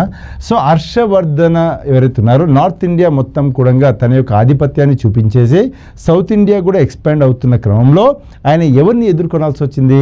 పులకేసి 2ని ఎదుర్కొనాల్సి వచ్చింది. కానీ పులకేసి 2 ఏం చేశారు? హర్షాన్ని ఓడించారు. సో హర్షాన్ని ఓడించేసి హర్షాన్ని సౌత్ ఇండియా వైపు రాకుండా ఆయన నివారించగలిగారనమాట. అందుకనే దక్షిణ పదేశ్వర అన్న ఒక బిరుదును ఎవరు పొందారు? మనకు పులకేసి 2 పొందారు. ఇక్కడ ఇచ్చినటువంటి ఆప్షన్స్లో ఒక ఆప్షన్ మనకు హర్షవర్ధనాస్ ఫాదర్ పేరు కూడా ఉంది. ఎవరు వాళ్ళు అంటే ఇక్కడ ప్రభాకర వర్ధన. ఎవరండి? ప్రభాకర వర్ధన. అదేవిధంగా మైత్రక రూలర్ ఉన్నారు మీరు చూసినట్టయితే, ఎవరు? ధ్రువసేన. రైట్. సో ఇలా చాలా చాలా ఇంపార్టెంట్. జాగ్రత్త చూడండి. Pulakeshi 2 one of the greatest rules of the Chalukyan dynasty rule during 7th century CE. ఇక్కడ ఇంపార్టెంట్ ఇంకో అంశం ఏంటిది? పులకేసి ఏ డైనాసిటీకి చెందిన వ్యక్తి? ఇది కూడా అడగొచ్చండి ఎగ్జామ్లో. కాబట్టి ఆన్సర్ ఏంటిది? చాళుక్యన్ డైనాసిటీ. చాలా చాలా ఫేమస్ చాళుక్యన్ కింగ్ అనమాట. ఎవరు? Pulakeshi 2. Is famously known for defeating Harshavardhana, the powerful emperor of north India who had extended is influence in to the Deccan. అంటే ఆల్మోస్ట్ డెక్కన్ వరకు తన యొక్క ఇన్ఫ్లుయెన్స్ అనేది మనం చూస్తున్నాం. అండ్ ఇక్కడ చూడండి, the significant military victory halted Harsha's southern expansion. అంటే హర్షవర్ధన సౌత్ ఇండియాకు రాకుండా నివారించింది ఎవరు అంటే పులకేసి 2 ఆఫ్ చాళుక్యన్ డైనాసిటీ. అదేవిధంగా ఇక్కడ result of this victory only got దక్షిణ పదేశ్వర, లార్డ్ ఆఫ్ ద సౌత్ అనే బిరుదును ఎవరు పొందారు? పులకేసి 2 పొందారు. అదేవిధంగా మనకున్నటువంటి వేరే ఆప్షన్ చూసినట్టయితే రుద్రసేన. ఈయన ఎవరు? ఒక వాకటక రూలర్ అనమాట. ఎవరు? వాకటక రూలర్. సో ఆయనకు దీనికి ఎటువంటి సంబంధం లేదు. అదేవిధంగా ఇక్కడ ధ్రువసేన ఎవరైతే ఉన్నారో ఈ మైత్రక రూలర్. ఎవరు ఈయన? Is Ali of Harshavardhana. అంటే పులకేసి హర్షవర్ధనతో ఫైట్ చేసినప్పుడు హర్షవర్ధన తరపు నుండి పోరాడిన వ్యక్తి ఎవరు అంటే మనకు ధ్రువసేన 2. అదేవిధంగా ఇక్కడ ప్రభాకర వర్ధన. ఈయనకు పులకేసి సంబంధం లేదు. ఎందుకంటే హర్షవర్ధన కింగ్ కాకముందు హర్షవర్ధన ఫాదర్ ఎవరైతే ఉన్నారో ఆ ఫాదరే మనకు Prabhakara Vardhana. Is the father of Harshavardhana. Got it? So ఈ విధంగా ఈ బిల్లు మనకు ఉన్నటువంటి మిగతా ఆప్షన్ సంబంధించిన ఇన్ఫర్మేషన్ క్లియర్. సో మీరు కూడా ఒక క్వశ్చన్ చూసినప్పుడు ప్రతి క్వశ్చన్ ఆన్సర్ చేసే ప్రయత్నం చేయండి. ఎవ్రీ క్వశ్చన్ ఆన్సర్ చేసేయండి. మీకు ఆ యొక్క ఆప్షన్ సంబంధించిన ఏమైనా ఇన్ఫర్మేషన్ ఉన్న కూడా ఆ ఇన్ఫర్మేషన్ మీరు కమెంట్ రూపంలో మీరు తెలిపే ప్రయత్నం చేయండి. Share your knowledge through comments also. At the same time if you are getting benefit from this session because it's a very beautiful session planned for the benefit of all the students who are preparing for different kinds of SSC examinations. కాబట్టి ఈ course అనేది మనకు ఫ్రీగా ఇస్తున్నారు. ఈ కోర్స్ను వాడుకొని మీరు SSC job కొట్టాలి. అదేవిధంగా మీరు చూసినట్టయితే ఈ యొక్క వీడియో ఏదైతుందో మీ ఫ్రెండ్స్ ఎవరైతే SSCకి ప్రిపేర్ అవుతున్నారో వాళ్ళతో కూడా ఈ వీడియో షేర్ చేయండి. ఓకే. సో ఇక్కడ చూడండి, in chess which piece moves only diagonally అని అడుగుతున్నారు. అవునా? అంటే చదరంగంలో ఏ ముక్క కేవలం త్రిజ్యంగా మాత్రమే కదులుతుంది అంటే డయాగ్నల్గా మాత్రమే కదులుతుంది అని అడుగుతున్నారు ఇక్కడ. ఓకే, స్ట్రైట్గా వెళ్ళదు, అడ్డంగా వెళ్ళదు, మధ్యలో డయాగ్నల్గా వెళ్ళిపోతుంది. ఏది అని అడుగుతున్నారు. బిషోపా, నైటా, క్వీనా, రూకా. సో ఇక్కడ బేసికల్గా మనము ఈ క్వశ్చన్కి ఆన్సర్ ఎవరికైనా తెలుసు, కానీ ఆ సంబంధితమైనటువంటి ఏదైతే చెస్లో ఉన్నటువంటి ఏవైతే ఉంటాయో వాటి పేర్లు ఏంటనేది మనకు తెలియకపోవచ్చు, కాబట్టి అది ఇంపార్టెంట్. సో ఆన్సర్ ఏంటి ఇక్కడ మనకు bishop is the right answer. అవునా, what is the right answer? Bishop is the right answer. So ఒక్కసారి చూడండి, ఇక్కడ మనకు మీకు అందరికీ ఐడియా ఉంటుంది బిషప్ అంటే మనం దేంతో పోలుస్తాము? క్యామెల్ అంటాం. అదేవిధంగా నైట్ అంటే మనకు హార్స్ అని చెప్పేసి చెప్తాం. అదేవిధంగా క్వీన్ అంటే తెలుసు మీకు, అండ్ రూక్ అంటే మనకి ఎలిఫెంట్తో చూస్తాం, అవునా కదా. సో ఇక్కడ మనకి ఏంటిది? క్యామెల్ ఎప్పుడు కూడా మనకు డయాగ్నల్గానే వెళ్తుంది, కాబట్టి ఇది డయాగ్నల్గా వెళ్తూ ఉంటుంది. మనకు హార్స్ అనేది ఎప్పుడు కూడా మనకు హారిజాంటల్ షేప్లో వెళ్తుంటుంది, అవునా. అంటే ఆల్మోస్ట్ ఒక 3 బాక్సెస్ స్ట్రైట్ వెళ్తుంది, 2 బాక్సెస్ లెఫ్ట్ వెళ్తుంది, right. So it's like L shape. And ఇక క్వీన్ వచ్చేసరికి మనకు ఇది combination of both bishop and rook అని చెప్పవచ్చు. అంటే ఇది డయాగ్నల్గా వెళ్తుంది, అడ్డంగా వెళ్తుంది, ఇలానే వెళ్తుంది అనమాట. ఎవరు? మనకు క్వీన్. అదే మీకు రూక్ అనుకోండి, ఓన్లీ స్ట్రైట్గా, అంటే స్ట్రైట్గా ఇలానే వెళ్తుంది, లేకపోతే ఇలానే వెళ్తుంది. సో స్ట్రైట్గానే వెళ్తుంది, రైట్. సో ఇలానే వెళ్తుంది, లేకపోతే ఇలానే వెళ్తుంది. సో ఒకసారి చూద్దాం ఇక్కడ. Then chess the bishop moves only diagonally across the board. Each bishop stays on the same color square. చూడండి ఇక్కడ ఒకవేళ మనకు గేమ్ స్టార్ట్ అయ్యేటప్పుడు ఒక బిషప్ అనేది వైట్ బోర్డ్ పైన, వైట్ స్క్వేర్ పైన ఉంటే ఆ గేమ్ మొత్తం కూడా అది వైట్ స్క్వేర్ మీదే ఉంటుంది, అది బ్లాక్ స్క్వేర్కి వెళ్ళే ప్రసక్తే లేదనమాట. అది దీని యొక్క speciality. Okay, it can move any number of squares diagonally as long as the path is not blocked. అంటే అడ్డంగా ఎవరు లేకపోతే అది ఎంత దూరమైనా సరే డయాగ్నల్గా వెళ్తూ ఉంటుంది. ఎవరు? బిషప్. అదేవిధంగా చూడండి knight moves in L shape, 2 squares on direction and then 1 square perpendicular, 2 1 ఇట్లా వెళ్తుంది అనమాట. అండ్ క్వీన్ వచ్చేసరికి మూవ్స్ వెర్టికల్లీ, అదేవిధంగా హారిజాంటల్లీ, అదేవిధంగా డయాగ్నల్లీ. సో స్ట్రైట్గా వెళ్తుంది, అడ్డంగా వెళ్తుంది, డయాగ్నల్ కూడా ఎవరు వెళ్తారు? క్వీన్ వెళ్తుంది అనమాట. మోస్ట్ పవర్ఫుల్ అని చెప్పి, ఎందుకంటే ఇది రూక్ ఉన్న పవర్ ఉంటుంది, బిషప్ ఉన్న పవర్, రెండింటి పవర్ కలగలిపి మనకు క్వీన్కి ఉంటుంది. అదేవిధంగా రూక్ వచ్చేసరికి ఓన్లీ వెర్టికల్లీ, హారిజాంటల్ మాత్రమే ఇది వెళ్తుంది అనమాట, రైట్. సో ఇవి మనకు చెస్లో ఉన్నటువంటి వాటి యొక్క పేర్లు అనమాట. ఇక్కడ చూడండి, which famous santoor player was honoured with the Ustad Hafiz Ali Khan award in 1998. So చూడండి ఇక్కడ 1998 సంవత్సరంలో ఉస్తాద్ హఫీజ్ అలీ అవార్డు గౌరవించబడిన ప్రసిద్ధ సంతూర్ వాద్యకారుడు ఎవరు అని అడుగుతున్నారు. ఇక్కడ ఆప్షన్స్ ఏమి ఇచ్చారు? తరుణ్ భట్టాచార్య ఇచ్చారు, శివకుమార్ శర్మ ఇచ్చారు, సతీష్ వ్యాస్ ఇచ్చారు, అభయ్ సోపూర్ ఇచ్చారు. అయితే ఇక్కడ ఫస్ట్ మనం తెలుసుకోవాల్సిన అంశం ఏంటంటే, ఇక్కడ ఇచ్చినటువంటి 4 ఆప్షన్స్ ఏవైతే ఉన్నాయో, ఈ 4 ఆప్షన్స్ ఏవైతే ఉన్నాయో వీళ్ళందరూ కూడా సంతూర్కి సంబంధించినటువంటి వ్యక్తులే, అంటే సంతూర్ వాయిద్యానికి సంబంధించినటువంటి వ్యక్తులే. 4 కూడా ఆ ప్లేయర్స్ అనమాట.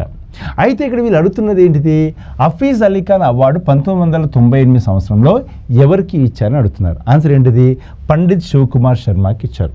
అంటే Pandit Shivkumar Sharma is the recipient of Hafiz Ali Khan award in 1998. So answer ఏమవుతుంది మనకు? ఆప్షన్ 2 అనేది మనకు రైట్ ఆన్సర్ అవుతుంది. సో ఒకసారి చూడండి ఇక్కడ, Pandit Shivkumar Sharma was the legendary Indian classical musician. Okay, is credited with popularising the santoor as the classical instrument on the Indian stage. Okay, సంతూర్ని బాగా ప్రాచుర్యంలోకి తెచ్చింది ఎవరు అంటే పండిత్ శివకుమార్ శర్మ. ఇంకో ఇంపార్టెంట్ ఏంటంటే తను పండిత్ రవిశంకర్ గారితో కలిసి కూడా కొన్ని పెర్ఫార్మెన్స్ ఇవ్వడం జరిగిందనమాట. సో అది ఈయన speciality. And 1998 he was honored with the Ustad Hafiz Ali Khan Award, a prestigious recognition in the Indian classical music, named after the great Sarod maestro Ustad Ali Khan, father of Ustad Amjad Ali Khan. So Ustad Hafiz Ali Khan పేరు మీద మనకి award తీసుకొచ్చారు. ఉస్తాద్ హఫీజ్ అలీ ఖాన్ ఎవరు అంటే is the father of Amjad Ali Khan అనమాట. So is a famous Hindustani classical player. Okay, and మిగతా వాళ్ళు ఎవరైతే తరుణ్ భట్టాచార్య ఉన్నారో, సతీష్ వ్యాస్ ఉన్నారో, అభయ్ సోపూర్ ఎవరైతే ఉన్నారో వీళ్ళందరూ కూడా సంతూర్ ప్లేయర్సే, కానీ వీళ్ళు ఆ యొక్క అవార్డు రిసిపియెంట్స్ మాత్రం కాదనమాట. Okay, in 1910 the United India House at Seattle USA was set up by. 1910లో సియాటల్ యూఎస్ఏలో యునైటెడ్ ఇండియా హౌస్ను స్థాపించిన వారు ఎవరు అడుగుతున్నారు ఇక్కడ. So it's a question that is come from the modern history. ఎక్కడ నుండి వచ్చింది మనకు? Modern history. ఎందుకంటే వాళ్ళు అడుగుతున్న 1910 గురించి కాబట్టి డెఫినెట్గా it's part of the modern history. Okay, so ఇక్కడ మనకు మోడర్న్ హిస్టరీ చదివేటప్పుడు చాలామందికి ఇండియా లోపల జరిగినటువంటి ఈవెంట్స్ పైన కొద్ది పట్టు ఎక్కువగా ఉంటుంది. కానీ భారతదేశం యొక్క స్వాతంత్ర ఉద్యమం ఏదైతుందో అది ఇండియా లోపల మాత్రమే కాదు, భారతదేశానికి బయట వేరే దేశాలకు కూడా కొంతమంది నాయకత్వం వహించారు. దానికి సంబంధించినటువంటి ప్రశ్న ఇది. సో ఇక్కడ చూసినట్టయితే శ్యామ్జీ కృష్ణవర్మ ఇచ్చారు, తారకనాథ్ దాస్ అండ్ జిడి కుమార్ ఇచ్చారు, ఖుదీరామ్ బోస్ అండ్ ప్రఫుల్ల చాకి ఇచ్చారు, విడి సావర్కర్ అండ్ గణేష్ ఇచ్చారు. అవునా? సో మరి ఇక్కడ ఆన్సర్ ఏంటిది అంటే answer is nothing but Taraknath Das and GD Kumar. So వీళ్ళిద్దరూ కూడా ఈ యొక్క సీటిల్ యుఎస్ఏలో వాళ్ళు ఏం చేశారు అంటే ఇండియాకు చెందినటువంటి రెవల్యూషనరీ ఎవరైతే లీడర్స్ ఉంటారో వీళ్ళందరినీ ఏకం చేయడానికి సీటిల్ ఇన్ యుఎస్ఏలో తాను యునైటెడ్ ఇండియా హౌస్ని ఏర్పాటు చేసేసి అక్కడ వేరే దేశాల్లో భారతదేశం యొక్క ఉద్యమానికి వీళ్ళు చేయూత అందించే ప్రయత్నం చేశారు. అదేవిధంగా మీరు చూసినట్టయితే శ్యామ్జీ కృష్ణ వర్మ ఏం చేశారు, తను కూడా ఇటువంటి యాక్టివిటీ చేశారు, కానీ తను అక్కడ చేయలేదు, తను లండన్లో చేశారు. అంటే శ్యామ్జీ కృష్ణ వచ్చేసరికి లండన్లో చేశారు, and Taraknath Das and GD Kumar వచ్చేసరికి వాళ్ళు సియాటల్ యుఎస్ఏలో చేయడం జరిగింది. అదేవిధంగా ఇక్కడ ఖుదీరామ్ బోస్ గాని, ప్రఫుల్ల చాకి, విడి సావర్కర్, గణేష్ వీళ్ళందరూ కూడా రెవల్యూషనరీ లీడర్స్ అనమాట. వీళ్ళందరూ కూడా రెవల్యూషనరీ లీడర్స్ అంటే వీళ్ళకి కాస్త ఆవేశం ఎక్కువగా ఉంటుంది. ఓకే, బట్ వీళ్ళిద్దరు మాత్రం మనకు భారతదేశంలోనే వీళ్ళ యొక్క ఎఫర్ట్స్ అనేవి చూస్తుంటాం. అండ్ విడి సావర్కర్ కూడా మనం భారతదేశంలో చూసాం, అండమాన్ నికోబార్ జైల్లో కూడా తను మరణించడం జరిగింది. అందుకనే మనకు ఈ యొక్క అండమాన్ నికోబార్లో ఉన్నటువంటి ఎయిర్పోర్ట్ తన పేరు మీదే ఏర్పాటు చేయడం కూడా జరిగిందనమాట. ఓకే, సో ఒకసారి చూద్దాం. ఇది 1910 Taraknath Das and GD Kumar establish the United India House in Seattle USA. So వీటి యొక్క పర్పస్ ఏంటి అంటే it has become a hub for Indian revolutionaries. భారతదేశంలో ఉన్నటువంటి ఎవరైతే రెవల్యూషనరీ లీడర్స్ ఎవరైతే ఉన్నారో, ఎవరైతే విప్లవకారులు ఉన్నారో వాళ్ళందరికీ, భారతీయ విప్లవకారులకు అందరికీ ఇది కేంద్రంగా మారింది. అక్కడే వాళ్ళు వచ్చేసి నాలెడ్జ్ ఎక్స్చేంజ్ చేసుకోవడం కానీ, ఐడియాస్ ఎక్స్చేంజ్ చేసుకోవడం కానీ, ఏ విధంగా భారతదేశం యొక్క స్వాతంత్ర ఉద్యమాన్ని ముందుకు తీసుకెళ్ళాలి, ఎటువంటి పాత్ర వీళ్ళు ప్లే చేయాలనేది వీళ్ళు డిస్కస్ చేసేవాళ్ళు అనమాట అక్కడ. It played a significant role in promoting the Indian nationalism abroad and laid the groundwork for the Ghadar movement. So Ghadar మూమెంట్కి ఇది ఒక పునాదిగా పనిచేసింది అనమాట. ఇది యొక్క ఇండియా హౌస్ ఏదైతే వీళ్ళు ఏర్పాటు చేస్తారో అది పునాదిగా పనిచేసింది. అదేవిధంగా శ్యామ్జీ కృష్ణ వర్మ కూడా ఇండియా హౌస్ ఫామ్ చేశారు, కానీ ఎక్కడ ఫామ్ చేశారు, లండన్లో ఫామ్ చేశారు. అదే ఖుదీరామ్ బోస్ ప్రఫుల్ల చాకి వచ్చేసరికి ఇద్దరు కూడా వీళ్ళు కూడా ఏంటంటే యూఎస్ఏలో కాదు ఇండియాలో ఇటువంటి యాక్టివిటీ చేశారు. Khudiram Bose is known for throwing a bomb on the British official. అదేవిధంగా విడి సావర్కర్, గణేష్ కూడా వాళ్ళు కూడా మనకు ఇండియాలోనే ఈ రెవల్యూషన్ యాక్టివిటీస్ని లీడ్ చేయడం జరిగింది. రైట్, సో ఇది. And one very very important thing అండి, మనకు ఇప్పుడు మీరు చూసినట్టయితే ఎస్ఎస్సి ఎగ్జామ్స్ వరుసగా ఉంటున్నాయి అన్నమాట. ఈ ఎస్ఎస్సి ఎగ్జామ్స్ అన్ని వరుసగా ఉన్నాయి కాబట్టి విద్యార్థులు ఎవరైతే ఉన్నారో ఎస్ఎస్సి ఎగ్జామ్ని మీరు ఎట్టి పరిస్థితుల్లో మిస్ అవ్వకుండా మీరు క్రాక్ చేయాలనే ఉద్దేశంతోన మనం ఈ యొక్క ఫ్రీ కోర్సెస్ అనేవి మనం అందిస్తున్నాం. సో ఒకసారి మీరు చూసినట్టయితే మనకు ఫేస్ ఎస్ఎస్సి స్టెనో కావచ్చు, అదేవిధంగా సిజిఎల్ కావచ్చు, ఎస్ఐ అండ్ ఢిల్లీ పోలీస్ అందరు ఎస్ఎస్సి కావచ్చు, ఎస్ఎస్సి సిహెచ్ఎస్ఎల్ కావచ్చు, ఎంటీఎస్ కావచ్చు, జేఈ కావచ్చు, జిడి కావచ్చు, ఇవన్నీ కూడా మీరు చూసినట్టయితే మనకు ఎప్పుడున్నాయి, ఇవన్నీ కూడా మనకు జూన్ మంత్లో ఉన్నాయి. అంటే ప్రస్తుతం మనకు మేలో ఉన్నాం, జూన్లో మనకి ఈ యొక్క ఎగ్జామ్స్ అనేవి ఉన్నాయి. సో జూన్లో ఉన్నటువంటి ఈ ఎగ్జామ్స్కి బ్యాచిలర్ డిగ్రీ చేసిన వాళ్ళు ఎలిజిబుల్ ఉన్నారు, కొన్ని ఎగ్జామ్స్కి ఈవెన్ 12th పాస్ అయిన వాళ్ళు కూడా ఉన్నారు. కాబట్టి మీరందరూ కూడా it's the time for you to speed up your preparation. మీ యొక్క ప్రిపరేషన్ నెక్స్ట్ స్టేజ్కి తీసుకెళ్లాల్సిన ఒక సమయం వచ్చిందనమాట. మరి ఇటువంటి సమయంలో ఏ విధంగా మనము ఈ ప్లాట్ఫామ్ ద్వారా మీకు బెనిఫిట్ చేయగలమో అని ఆలోచించేసి మేము ఈ యొక్క సిరీస్ ఆఫ్ ఎస్ఎస్సి సెషన్స్ మేము అందిస్తున్నాం. కాబట్టి ఈ సెషన్స్ మీరు అందరూ అందిపుచ్చుకొని దీని ద్వారా మీరు బెనిఫిట్ అవ్వాలి. ఈసారి మీరు ఎస్ఎస్సిలో మీరు జాబ్ని క్రాక్ చేయాల్సిందే. అదేవిధంగా ఇంకోటి ఏం చేయాలి, మీ ఫ్రెండ్స్ ఎవరైతే ఉన్నారో వాళ్ళకు కూడా ఈ సెషన్స్ యొక్క డీటెయిల్స్ షేర్ చేయండి. And do like the videos so that this video is a free video కాబట్టి let it spread to other people are in need of this kind of courses. Right, so ఈ విధంగా గుర్తు చేసుకోండి. And ఇంకోటి, session మొత్తం attend అవ్వండి, సెషన్లో comment చేయండి, మీరు ఆన్సర్స్ ఇవ్వండి ఎప్పటికప్పుడు. Okay, share your answers also on this. Clear? Next చూడండి, Alla Rakha is a famous for playing which of the following musical instrument. So Alla Rakha క్రింది ఏ సంగీత వాయిద్యం వాయించడంలో ప్రసిద్ధి పొంది అని అడుగుతున్నారు ఇక్కడ. సో డమరు ఇచ్చారు, బన్సూరి ఇచ్చారు, షేనా ఇచ్చారు, తబలా ఇచ్చారు. ఆన్సర్ ఏంటి ఇక్కడ? Tabla is the right answer. ఇక్కడ డమరు అంటే మీరు చూసుంటారు కదా, మనకు శివుడి చేతిలో ఉంటుంది కదా డమరు, అదే అనమాట. అదేవిధంగా బన్సూరి అంటే it is a flute made out of would, అంటే బ్యాంబూతో తయారు చేసినటువంటి ఒక ఫ్లూట్ అనమాట. ఏది మనకు బన్సూరి అంటే. అదేవిధంగా షేనాయ్ అంటే మీకు తెలిసి ఉండొచ్చు, చాలా పొడుగ్గా ఉన్నటువంటి ఇన్స్ట్రుమెంట్ ఉంటుంది కదా, అది షేనాయ్ అనమాట. సో ఒకసారి చూద్దాం ఇక్కడ. So Alla Rakha was a legendary tabla virtuoso and one of the most renowned tabla players in the world. అంటే ప్రపంచంలోనే ప్రఖ్యాతిగాంచినటువంటి ఒక తబలా ప్లేయర్ ఎవరు? మనకు Alla Rakha. And he was known for his mastery over the tabla and made significance contribution to Indian classical music. So తన తబలా ద్వారా తన భారతదేశం యొక్క ఈ యొక్క సంగీత రంగానికి ఒక పెద్ద స్థాయిలో తను కృషి చేయడం జరిగింది. అదేవిధంగా is also known for playing with Pandit Ravishankar.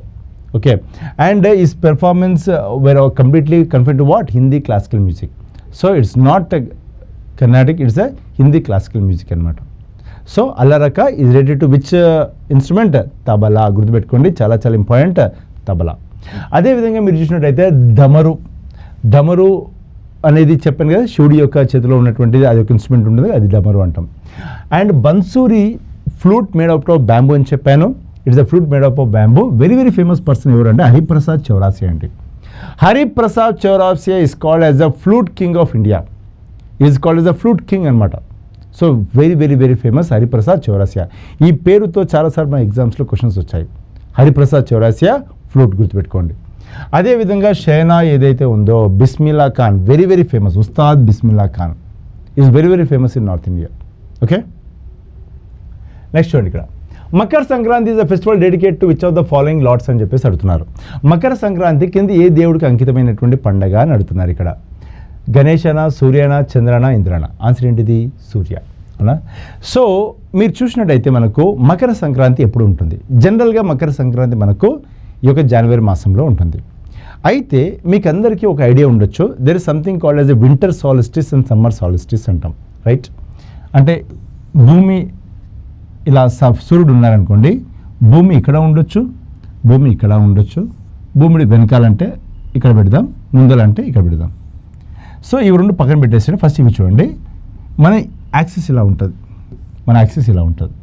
ఇలా ఉన్నప్పుడు జనరల్గా టిల్టే ఉంది కాబట్టి సూర్యుడి కిరణాలు మనకు సౌతర్న్ హెమిస్ఫియర్లో ఉన్నటువంటి, అంటే స్ట్రైట్గా ఎక్కడ పడతాయి అంటే ఇది మనకు ఈక్వేటర్ కాబట్టి సూర్యకిరణాలు స్ట్రైట్గా ఇక్కడ పడతాయి. ఇదేంటిది?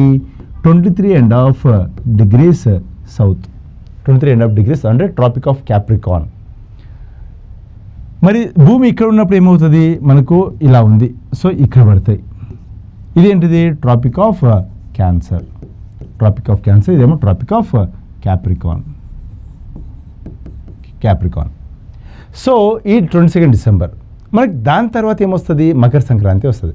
అంటే అప్పుడు మనకు స్లోగా ఈ పొజిషన్ భూమి వస్తుంది కాబట్టి మెల్లిగా నార్దర్న్ హెమిస్ఫియర్ వైపు మనకు ఈ యొక్క సూర్యుడి కిరణాల యొక్క మూమెంట్ అనేది జరుగుతుంది. అది జరుగుతున్న క్రమంలో మనకి ఈ పండుగ సెలబ్రేట్ చేసుకుంటాము సూర్యుని దృష్టిలో పెట్టుకొని. First thing. రెండోది, అది హార్వెస్ట్ సీజన్. అంటే వింటర్ అయిపోయింది, చలికాలం అయిపోయింది, ఇప్పుడు మనము పంటలు కోతకొచ్చాయి. ఆ కోతకొచ్చేస్తున్న సమయంలో, అంటే హార్వెస్ట్ చేస్తున్న సమయంలో మనకి ఈ పండుగనే రావడం జరుగుతుంది. కాబట్టి ఒక థ్యాంక్స్ గివింగ్ మోడ్లో మనము ఈ యొక్క సంక్రాంతి పండుగ జరుపుకుంటాం. కాబట్టి it's all related to lord Surya or సూర్యుడికి సంబంధించినటువంటి అంశం ఇది, రైట్? గణేష వచ్చేసరికి చాలాసార్లు మనము గణేష్ నవరాత్రి ఉత్సవాలు జరుపుకుంటాం, అవునా? చంద్రుడి గురించి, చంద్రుడికి సంబంధించిన పండుగలు ఎక్కువగా ఉండవు. అండ్ ఇక్కడ Indra is called as the god of gods, అంటే దేవుళ్లకు ఒక దేవుడిగా మనకి లార్డ్ ఇంద్ర ఉంటారు. ఓకే, అది చెప్తున్నారు ఇక్కడ. So Makar Sankranti is fated to sun god and marks the transition of sun into the Capricorn of zodiac is celebrated with great enthusiasm. And ఇక్కడ festival signifies the end of the winter and also the thanks giving and celebrated by the flying kites and taking holy dips in the rivers. అంటే పతంగులు వేగేస్తాము, నదుల్లో స్నానాలు చేస్తారు, ఇవన్నీ కూడా చేస్తారనమాట. మిగతా వాళ్ళందరూ కూడా they are not related to Sankranti. Next question చూడండి, వెరీ వెరీ ఇంపార్టెంట్. ఇది ఈసారి డెఫినెట్గా మనకి ఎగ్జామ్లో ఈ జోనర్లో డెఫినెట్గా మనకు క్వశ్చన్ పక్కా ఉంటుందండి. ఎందుకు నేను చెప్తాను, జాగ్రత్త చూడండి ఇది అండ్ ఆన్సర్ ఇచ్చే ప్రయత్నం చేయండి. మీ అందరూ కూడా ఈ క్వశ్చన్కి ఆన్సర్ ఇచ్చే ప్రయత్నం చేయండి. What is the primary objective of the micro small medium enterprise development act 2006 in India? Okay, భారతదేశంలో 2006లో ప్రవేశపెట్టినటువంటి సూక్ష్మ, చిన్న, మధ్య తరహా పరిశ్రమల అభివృద్ధి చట్టం యొక్క ప్రధాన లక్ష్యం ఏంటి అని అడుగుతున్నారు ఇక్కడ. Okay, to regulate the foreign companies, to focus on large scale industries only, to increase the import tariffs to protect MSMEs, to promote and facilitate the development of MSMEs. So తెలుగులో చూడండి, విదేశీ కంపెనీలు నియంత్రించడం, పెద్ద స్థాయి పరిశ్రమలపై మాత్రమే దృష్టి పెట్టడం, ఎంఎస్ఎంఈలను రక్షించడానికి దిగుమతి సుంకాలు పెంచడం అండ్ ఎంఎస్ఎంఈస్ అభివృద్ధి ప్రోత్సహించడం మరియు సులభతరం చేయడం అని అంటున్నారు. ఆన్సర్ ఏంటిది ఇక్కడ? ఎంఎస్ఎంఈస్ యొక్క promotion and development. So micro small medium enterprises, సూక్ష్మ, చిన్న, మధ్యతర పరిశ్రమలు, ఈ పరిశ్రమలు ఏవైతే ఉన్నాయో ఇవి చాలా చాలా ఇంపార్టెంట్. ఎందుకంటే భారతదేశంలో ఉపాధి అవకాశాలు ఎక్కువగా ఉండేది మైక్రో స్మాల్ మీడియం ఎంటర్ప్రైజెసే. లార్జ్ ఎంటర్ప్రైజ్తో ప్రాబ్లం ఏంటంటే వాళ్ళు క్యాపిటల్ ఇంటెన్సివ్ ఇండస్ట్రీస్ ఎక్కువగా ఉంటాయి. అంటే వాళ్ళు మొత్తం టెక్నాలజీని వాడతారు కాబట్టి అక్కడ మనకు ఉపాధి అవకాశాలు కాస్త తక్కువగా ఉంటాయి. సో ఎక్కువగా ఉపాధి ఇచ్చేవి మైక్రో స్మాల్ మీడియం ఎంటర్ప్రైజెసే ఫస్ట్ థింగ్. రెండోది, ఇది ఏ సందర్భంలో మనకి ఇది చాలా ఇంపార్టెంట్ అంటే రీసెంట్గా మనకు బడ్జెట్లో మైక్రో స్మాల్ మీడియం ఎంటర్ప్రైజ్ యొక్క ఎలిజిబిలిటీ క్రైటీరియాలో మార్పు అనేది వచ్చింది. ఆ సందర్భంలో ఇది మనకు చాలా చాలా చాలా చాలా ఇంపార్టెంట్. ఒక్కసారి ఆ అంశాన్ని మీకు చూపించేసి దెన్ విల్ గో అహెడ్. జాగ్రత్తగా చూడండి ఇక్కడ. So micro small medium enterprises కదా. So micro small medium enterprise యొక్క క్లాసిఫికేషన్ ఎలా ఉంటుంది అంటే క్యాపిటల్ ఇన్వెస్ట్మెంట్ ఒక క్రైటీరియా తీసుకుంటాము అండ్ టర్న్ ఓవర్ అనేది ఇంకో క్రైటీరియా మనం తీసుకుంటాం. ఇప్పుడు క్యాపిటల్ ఇన్వెస్ట్మెంట్ అన్నామనుకోండి, 2.5 crore కంటే తక్కువగా క్యాపిటల్ ఇన్వెస్ట్మెంట్ ఉంటే దాన్ని మైక్రో ఎంటర్ప్రైజ్ అనవచ్చు. టర్న్ ఓవర్ పరంగా అయితేనేమో 10 crores కంటే తక్కువగా ఉంటే దాన్ని మనం మైక్రో ఎంటర్ప్రైజ్ అనాలి. అదే మీరు స్మాల్ అనుకోండి, 2.5 crore నుండి 25 crore వరకు మనకు క్యాపిటల్ ఇన్వెస్ట్మెంట్ ఉండాలి. అదే మనకు ఇక్కడ అనుకోండి టర్న్ ఓవర్ అనుకోండి 10 crores నుండి 100 crores వరకు ఉన్నా మనము దాన్ని స్మాల్ ఎంటర్ప్రైజ్గానే భావించాలి. 10 crores to 100 crores. అదేవిధంగా మీడియం విషయానికి వచ్చేసరికి మనకు 25 crores నుండి 125 crores వరకు మనం మీడియం ఎంటర్ప్రైజ్గా భావించాలి. అదే టర్న్ ఓవర్ అంశాన్ని విషయానికి వస్తే 100 crores నుండి 500 crores వరకు మనము దాన్ని మీడియం ఎంటర్ప్రైజ్గా భావించాలి. ఎందుకంటే ఎక్కువ ఉంటే ఏమంటామో లార్జ్ ఎంటర్ప్రైజ్ అంటాం. ఈ యొక్క క్లాసిఫికేషన్ ఏదైతే ఉందో ఇది రీసెంట్గా వచ్చినటువంటి బడ్జెట్లో పేర్కొన్నటువంటి క్లాసిఫికేషన్ అన్నమాట. కాబట్టి ఇది చాలా చాలా చాలా చాలా ఇంపార్టెంట్. రీసెంట్ అంటే చాలా సంవత్సరాల తర్వాత ఈ మార్పు వచ్చింది కాబట్టి ఆ సందర్భంలో మనకి ఇది చాలా ఇంపార్టెంట్ అవుతుంది. రైట్. సో దీనివల్ల లాభం ఏంటిది? మైక్రో స్మాల్ మీడియం ఎంటర్ప్రైజ్ యొక్క ప్రమోషన్ కోసము ప్రభుత్వం చాలా పథకాలు తీసుకురావడం జరిగింది. ఆ పథకాలు ఆ సంస్థలకు వర్తించాలంటే ఆ సంస్థలకు ఈ యొక్క ఎలిజిబిలిటీ ఉండాలి. కాబట్టి ఈ ఎలిజిబిలిటీ అనేది మనకు చాలా ఇంపార్టెంట్. ఇంకోటి, ఎంఎస్ఎంఈస్ అన్ని కూడా ఎక్కడ రిజిస్టర్ చేసుకోవాలనే ప్రశ్న అడగవచ్చు. దానికి ఆన్సర్ ఏంటిది? ఉద్యమ్ పోర్టల్లో రిజిస్టర్ చేసుకోవచ్చు. ఎక్కడ రిజిస్టర్ చేసుకోవచ్చు? ఉద్యమ్ పోర్టల్లో రిజిస్టర్ చేసుకోవాలి. రిజిస్టర్ చేసుకుంటేనే ఎంఎస్ఎంఈ యొక్క బెనిఫిట్స్ అన్ని కూడా వాళ్ళు పొందవచ్చు. ఒకసారి చూడండి ఇక్కడ, micro small medium development act was enacted in 2006 by Indian government to promote and facilitate growth of MSMEs. Okay, in the country the key objectives include promotion and development of ఎంఎస్ఎంఈస్ని promote చేయడం, వాటిని అభివృద్ధి చేయడము. అదేవిధంగా establishment of framework for classification of enterprise. చెప్పాను కదా, micro అంటే ఏంటిది, మీడియం అంటే ఏంటిది, స్మాల్ అంటే ఏంటిది, ఈ క్లాసిఫికేషన్ అన్నీ కూడా ఈ మార్పులను మనం ఎక్కడ చేస్తాము? ఆ చట్టంలో చేస్తాము. ఇక్కడ మేము ఏమైనా మార్పు చేస్తే అది చట్టంలో ప్రతిబింబించాలన్నమాట. అది అండ్ ఎంఎస్ఎంఎస్కి క్రెడిట్ ఫెసిలిటీ ఇవ్వడం, అంటే వాళ్ళకి లోన్ సౌకర్యం కలిగించడం, వాళ్ళకి టెక్నాలజికల్ యాక్సెస్ ఇవ్వడం. అదేవిధంగా ఇంప్లిమెంటేషన్ ఆఫ్ పాలసీస్, అంటే ఎంఎస్ఎంఈకి బెనిఫిట్ అయ్యే విధంగా పాలసీస్ మనం రూపొందించడం, లైక్ సబ్సిడీ పాలసీస్ కానీ, లేకపోతే వాళ్ళకు దిగుమతి సుంకాలు తగ్గించడం కానీ, అంటే ఇంపోర్ట్ డ్యూటీస్ తగ్గించడం కానీ, ఇటువంటివి అనమాట. అండ్ అదర్ ఏవైతే మనకి ఇచ్చారో they are not related to these things. ఎందుకంటే ఎంఎస్ఎంఈస్ యొక్క డెవలప్మెంట్ ప్రమోషన్ కోసం మాత్రమే మనం ఎంఎస్ఎంఈ డెవలప్మెంట్ యాక్ట్ చేస్తాం. ఫారిన్ కంట్రీస్ని నియంత్రించడం కానీ, సో ఆ పర్పస్తో మనం చేయలేదు. కాబట్టి వేరేవి మనకు వర్తించవు అనమాట. నెక్స్ట్ చూడండి, ఇక్కడ NDP is equal to what అని ఆప్షన్ ఇచ్చారు. జీడిపి మైనస్ డిప్రిసియేషనా, జీడిపి ప్లస్ డిప్రిసియేషనా, GDP minus net factory income from అబ్రాడా, అదేవిధంగా GDP plus net factory income from అబ్రాడా. రైట్. ఇక్కడ చూడండి, ఇక్కడ ఎన్డీపీ అంటే నికర దేశీయ ఉత్పత్తి, జీడిపి అంటే స్థూల దేశీయ ఉత్పత్తి. ఇక్కడ మనకు ఎన్ఎఫ్ఐఏ అంటే net factory income from abroad, అంటే నికర విదేశీ ఆదాయం.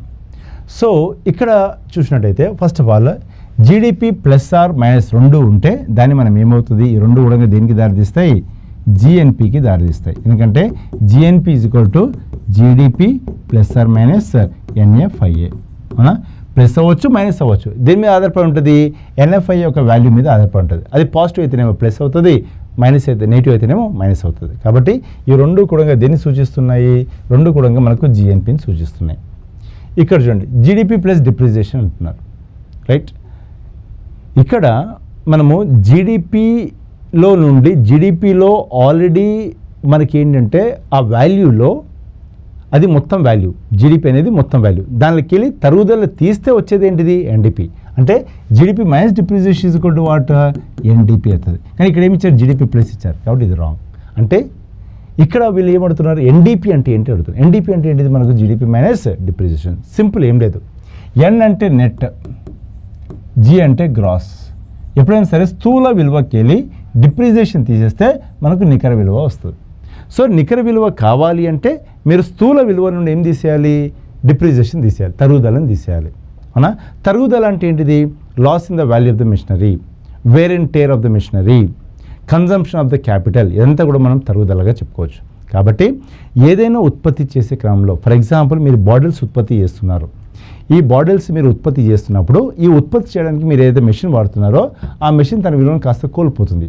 ఈ బాటిల్స్ తయారు చేసి మీరు ఇంత విలువ క్రియేట్ చేశారు, ఆ మెషిన్ వాడడం వల్ల కొంత విలువ కోల్పోతున్నాము. సో మనకి ఎంత విలువ యాడ్ అయింది అంటే ఏం చెప్పాలి, ఈ మొత్తం విలువకి చిన్న విలువ మైనస్ చేయాలి, అప్పుడు వచ్చిందే మనకు మిగిలినట్టు, అదే చెప్తున్నాం అనమాట. ఉదాహరణకు మీరు ఒక 10 కోట్ల విలువ చేసే కార్లు తయారు చేశారు ఒక మెషిన్ వాడుకొని. ఇప్పుడు ఆ మెషిన్ వాడడం వల్ల ఆ మెషిన్ ఒక 10 లక్షలు కోల్పోయింది విలువ. ఇప్పుడు ఏం చేయాలి, 10 కోట్ల విలువలు చేసే కార్లు వచ్చాయి, కానీ 10 లక్షల విలువ మెషిన్ పోయింది. కాబట్టి 10 కోట్లకి వెళ్ళి మనం 10 లక్షలు తీసేస్తే అప్పుడు మనకు 9 కోట్ల 90 లక్షలు మనకు ఆదాయంగా కనిపిస్తుంది. దాన్ని మనం ఏమంటాం, ఎన్డిపి అంటాం, నెట్ డొమెస్టిక్ ప్రోడక్ట్ అంటాం. క్లియర్, నికర దేశీయ ఉత్పత్తిగా చెప్పవచ్చు. సో ఆన్సర్ ఏంటి మనకు, GDP minus depreciation is the right answer. Which part of the Indian constitution deals with the election commission అంటున్నారు. సో ఎలక్షన్ కమిషన్కి సంబంధించినటువంటి భారత రాజ్యాంగంలో ఏ భాగం ఎన్నికల సంఘం సంబంధం కలిగి ఉంటుందని అంటున్నారు. ఎలక్షన్ కమిషన్ సంబంధించిన ఆర్టికల్స్ ఏంటి అని ఫస్ట్ మనం తెలుసుకోవాలి. ఆర్టికల్స్ ఏంటిది, ఆర్టికల్స్ 324 నుండి ఆర్టికల్ 329 వరకు మనకి ఎలక్షన్ సంబంధించిన ఆర్టికల్. మరి ఆర్టికల్ 324 నుండి 329 మనకి ఏ పార్ట్లో కిందకి వస్తాయి, పార్ట్ 15లో కిందకి వస్తాయి. కాబట్టి answer is part 15 is the right answer. So ఇక్కడ మనం చూసినట్టయితే చాలా జాగ్రత్త చూడండి, part 15 of the Indian constitution deals with elections and article 324 to 329 is all related to the election commissions. అంటే ఇక్కడ మళ్ళీ చాలా ఉన్నాయి. 324 విషయానికి వచ్చేసరికి ఎలక్షన్స్ కండక్ట్ చేసే కంప్లీట్ బాధ్యత ఎవరిది, ఎలక్షన్ కమిషన్ అని చెప్పేసి చెప్తున్నాం అనమాట. So the superintendence direction and control of the elections to be vested in the election commission. మొత్తం ఎవరి చేతిలో ఉంటుంది బాధ్యత, ఎలక్షన్ కమిషన్ చేతిలో ఉంటుంది. రెండో చూడండి, article 325 no person to be eligible for inclusion the electoral rolls. అంటే ఎవరైనా పేరు ఎలక్టరల్ రోల్స్లో వాళ్ళ యొక్క కులం, జాతి, వీటి ఆధారంగా వాళ్ళని చేర్చకపోతే అది తప్పు అవుతుంది. ప్రతి ఒక్కరికి ఎలక్టరల్ రోల్స్లో పేరు ఉండే అధికారం ఉంది అని చెప్తుంది. ఏది, ఆర్టికల్ 325. ఆర్టికల్ 326 విషయానికి వచ్చేసరికి elections to the house of the people, that's nothing but Lok Sabha కానీ లేకపోతే లెజిస్లేటివ్ అసెంబ్లీస్లో ఉన్నటువంటి వాటిలో అడల్ట్ సఫ్రేజ్ బేస్ మీద చేయాలి. అంటే మనకు ఎవరైతే 18 ఇయర్స్ క్రాస్ అయిన తర్వాత వాళ్ళందరికీ కూడా అక్కడ ఎలిజిబిలిటీ అని చెప్పేసి చెప్తున్నారు ఆర్టికల్ 326. ఆర్టికల్ 327, 328 మన పార్లమెంట్ కానీ లెజిస్లేచర్స్ ఏవైతే ఉన్నాయో they can make certain provisions with respect to elections. Okay, దానికి సంబంధించి కొన్ని ప్రొవిజన్స్ వాళ్ళు చేయొచ్చు అని చెప్పేసి ఇక్కడ ఇవ్వడం జరిగింది. అంటే ఇక్కడ మనకు పార్లమెంట్కి అదేవిధంగా రాష్ట్ర శాసనసభలకు ఇచ్చిన అధికారాల గురించి మనం మాట్లాడుతున్నాం. అండ్ ఆర్టికల్ 329 వచ్చేసరికి bar to interference by courts in the electoral process. అంటే ఎలక్షన్ యొక్క విధానంలో కంప్లీట్ అధికారం ఎవరికి ఉంటుంది, ఎలక్షన్ కమిషన్కి ఉంటుంది. కోర్టులు దా విషయంలో జోక్యం చేసుకోలేవన్నమాట. సో అది ఆర్టికల్ 329 ప్రకారం మనకు చెప్తుంది. కానీ ఇక్కడ మనం అడిగిన ప్రశ్న ఏంటిది అంటే ఏ పార్ట్ అడిగాం, part 15 of the constitution, part 15. Next చూడండి, ఇక్కడ ఈ క్వశ్చన్ ప్రతి ఒక్కరు ఆన్సర్ ఇవ్వండి. Everyone should answer by this question, very very important question. ఎందుకంటే మనకు పాత విధానాలపైన మనకు ఎగ్జామ్లో ప్రశ్నలు వస్తున్నాయి కాబట్టి ప్రతి ఒక్కరు ఆన్సర్ చేయాలి. మీరు ఈ యొక్క ఎక్స్ప్లెనేషన్ పార్ట్ మీరు బెనిఫిట్ అవుతుందని మీరు భావిస్తే వీడియోని లైక్ చేయడం మాత్రం మర్చిపోకండి. ఓకేనా, ఇక్కడ చూడండి, Ghiyasuddin Balban at set up dash department called Diwan-i-Arz. So సింపుల్గా ఏమడుతున్నారు, బాల్బన్ ఏర్పాటు చేసినటువంటి దివాన్-ఇ-అర్స్ అనేది ఏ డిపార్ట్మెంట్ అని అడుగుతున్నారు వాళ్ళు. ఇక్కడ మిలిటరీ సైనిక డిపార్ట్మెంటా, కామర్స్ వాణిజ్య డిపార్ట్మెంటా, ఎడ్యుకేషన్ విద్యా డిపార్ట్మెంటా, లేకపోతే అగ్రికల్చర్ వ్యవసాయ సంబంధించిన డిపార్ట్మెంటా. సో ఏ డిపార్ట్మెంట్ అని చెప్పేసి అడుగుతున్నారు. ఇక్కడ ఆన్సర్ ఏంటి మనకు, military department. So Balban is the founder of the slave dynasty, founder of the slave dynasty. Balban తర్వాత ఇల్తుత్మిష్, తర్వాత Razia Sultana. Razia Sultan is the first women emperor in the country, right? So ఇవన్నీ చాలా ఫేమస్. సో ఒకసారి చూడండి, Ghiyasuddin Balban rule of the Delhi sultanate established Diwani Arz which was the military department. Okay, ఈ department చాలా చాలా important. Okay, ఎందుకు అంటే ఈ డిపార్ట్మెంట్ ద్వారానే వాళ్ళు ఏం చేశారు, బాల్బన్ ఒక లాయల్ మిలిటరీ ఫోర్స్ని క్రియేట్ చేశారు.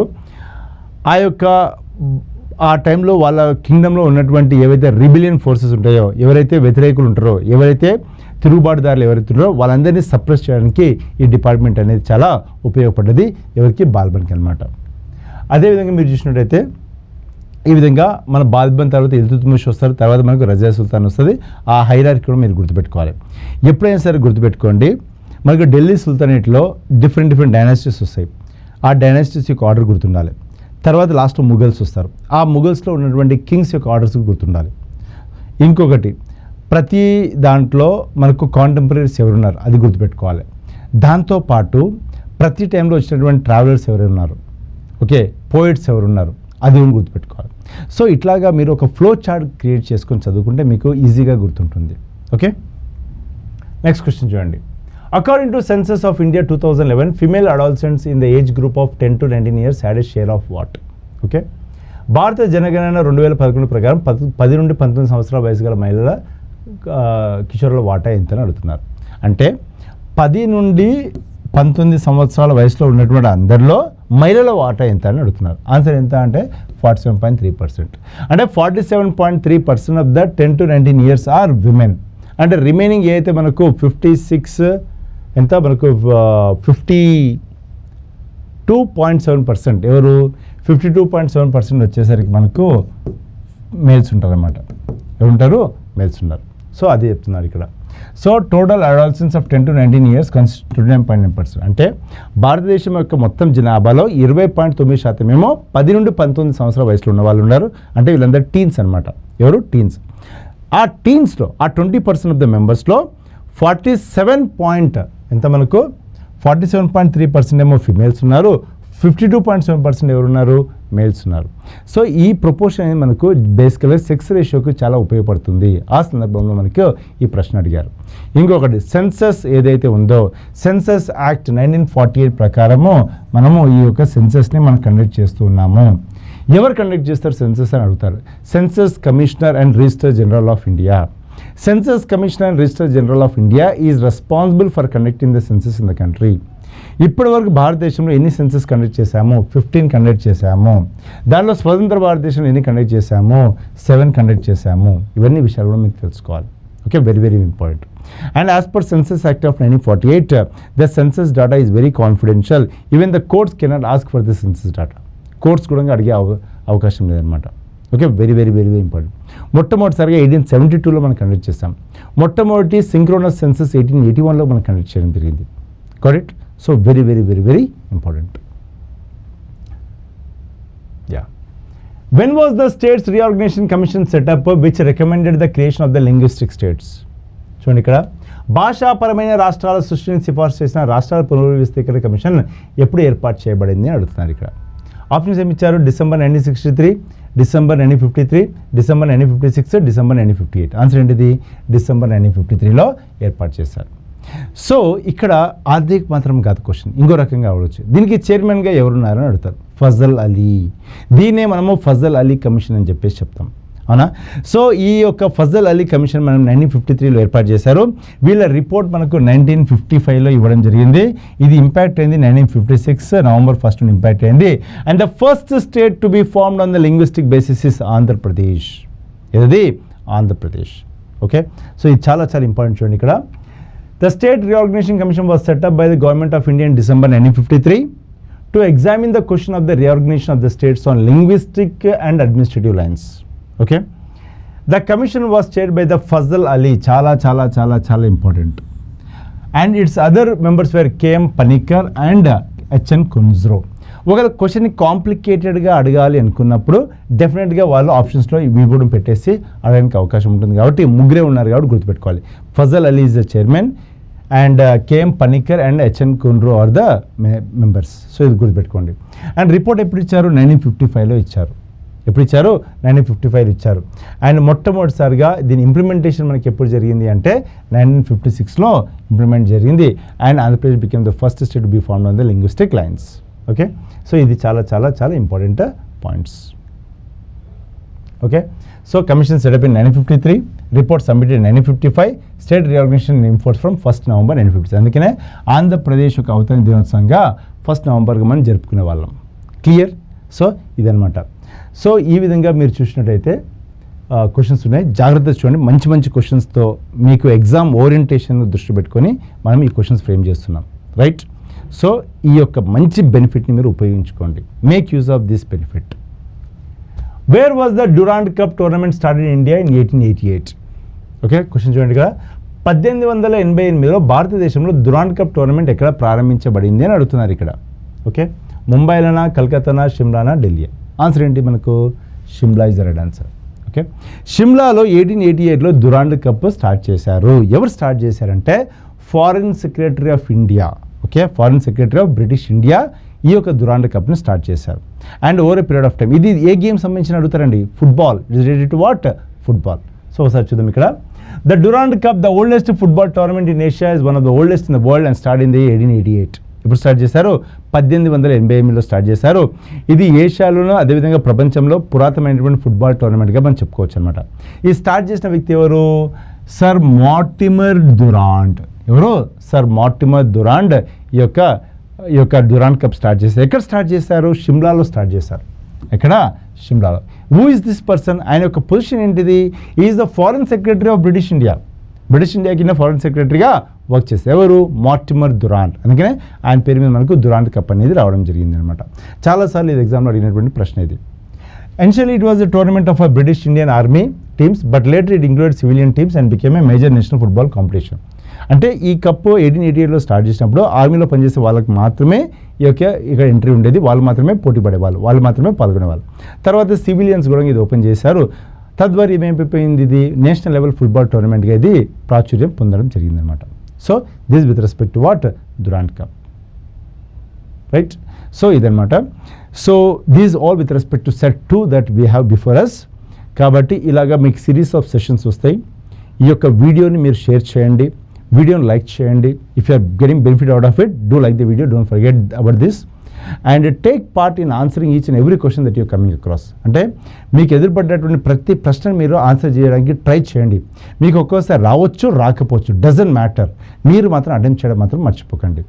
అండ్ మనం కూడా 360 degreesలో ఎక్స్ప్లెనేషన్ ఇస్తున్నాం కాబట్టి మీకు ఎగ్జామ్ పాయింట్ ఆఫ్ వ్యూలో మీరు ఇక్కడ ఒక 25 క్వశ్చన్స్ కాదు, 25 into 4 100 క్వశ్చన్స్తో సమానం ఇది. అంటే మీరు వింటున్నటువంటి 25 questions is equal to almost 100 questions. కాబట్టి ఇటువంటి ఒక మంచి ఫెసిలిటీని మీరు ఉపయోగించుకోండి. ఇది ఫ్రీగా ఇస్తున్నటువంటి కోర్సు. దీంతో పాటు మనకు ఏదో ఎగ్జామ్స్ కూడా ప్రొవైడ్ చేస్తున్నాం కాబట్టి ఎగ్జామ్స్ కూడా రాయండి.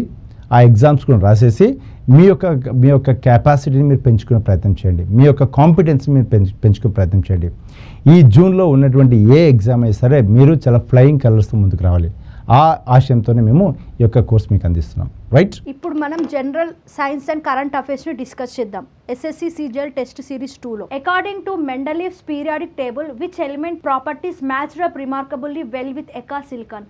మెండలీఫ్ యొక్క పీరియాడిక్ టేబుల్ ప్రకారం ఏ మూలకం యొక్క లక్షణాలు ఏకా సిలికాన్ అద్భుతంగా సరిపోతాయి? Gallium, scandium, titanium, germanium. Who is this Mendeleev? Dmitri's Mendeleev.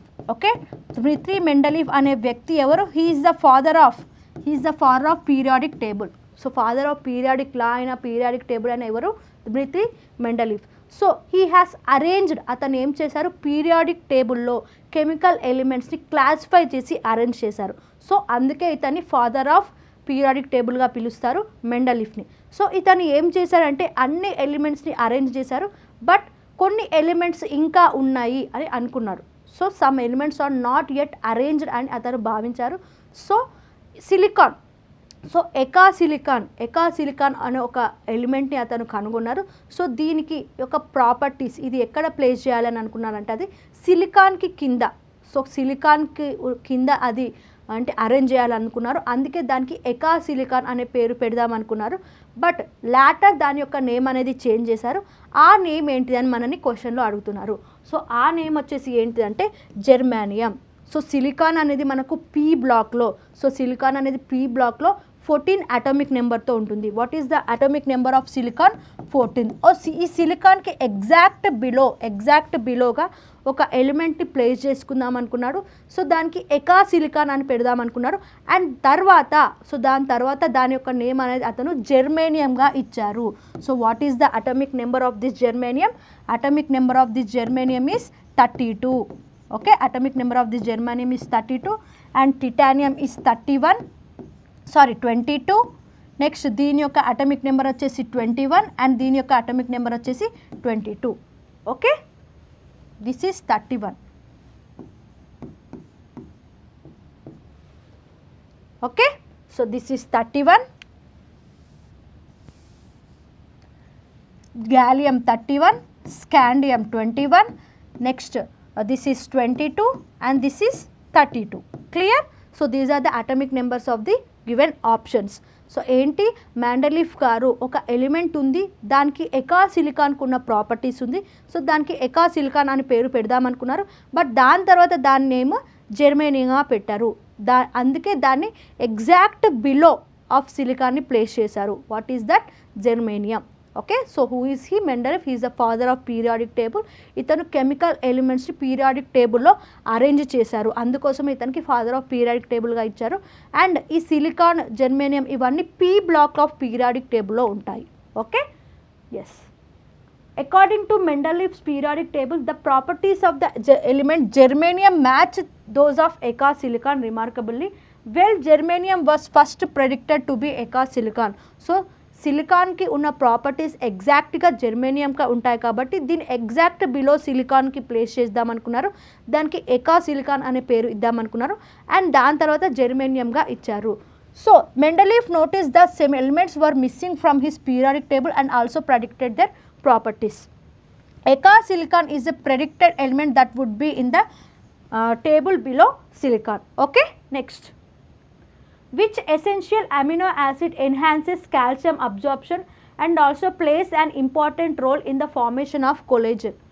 ఏ ముఖ్యమైన అమైనో ఆమ్లం కాల్షియం శోషణను పెంచుతుంది మరియు కొల్లాజెన్ ఏర్పడడంలో కూడా ముఖ్యమైన పాత్ర పోషిస్తుంది? Arginine, tyrosine, lysine, histidine. So అదొక టైప్ ఆఫ్ అమినో యాసిడ్ అంట. అది ఏం చేస్తుందంటే మన బాడీలో ఉన్న కాల్షియంని అబ్జార్బ్ చేసుకొని కొల్లాజెన్ని ప్రొడ్యూస్ చేస్తుందంట మన యొక్క బోన్ హెల్త్ కోసం. సో ఇంకా ఏం చేస్తుందంటే అది మన బాడీలో ఉన్న కాల్షియం అనేది లాస్ అవ్వకుండా, యూరిన్ ద్వారా లాస్ అవ్వకుండా కాల్షియంని అబ్జార్బ్ చేసుకున్నంత. అది ఏ టైప్ ఆఫ్ అమినో యాసిడ్ అని అడుగుతున్నారు. So the answer for this question is lysine. Okay, lysine ఏం చేస్తుందమ్మా, మన బాడీలో ఉన్న కాల్షియంని అబ్జార్బ్ చేసుకుంది, యూరిన్ నుంచి లాస్ అవ్వకుండా ప్రివెంట్ చేస్తుంది అండ్ దాంతోపాటు కొల్లాజెన్ని ప్రొడ్యూస్ చేస్తుంది. So that name of that amino acid is lysine. మరి ఈ అర్జినైన్ అనేది ఏంటమ్మా, ఈ అర్జినైన్ అనేది మన బాడీలో ఉన్న బ్లడ్ ప్రెషర్ని లో చేస్తుంది. It will low the BP.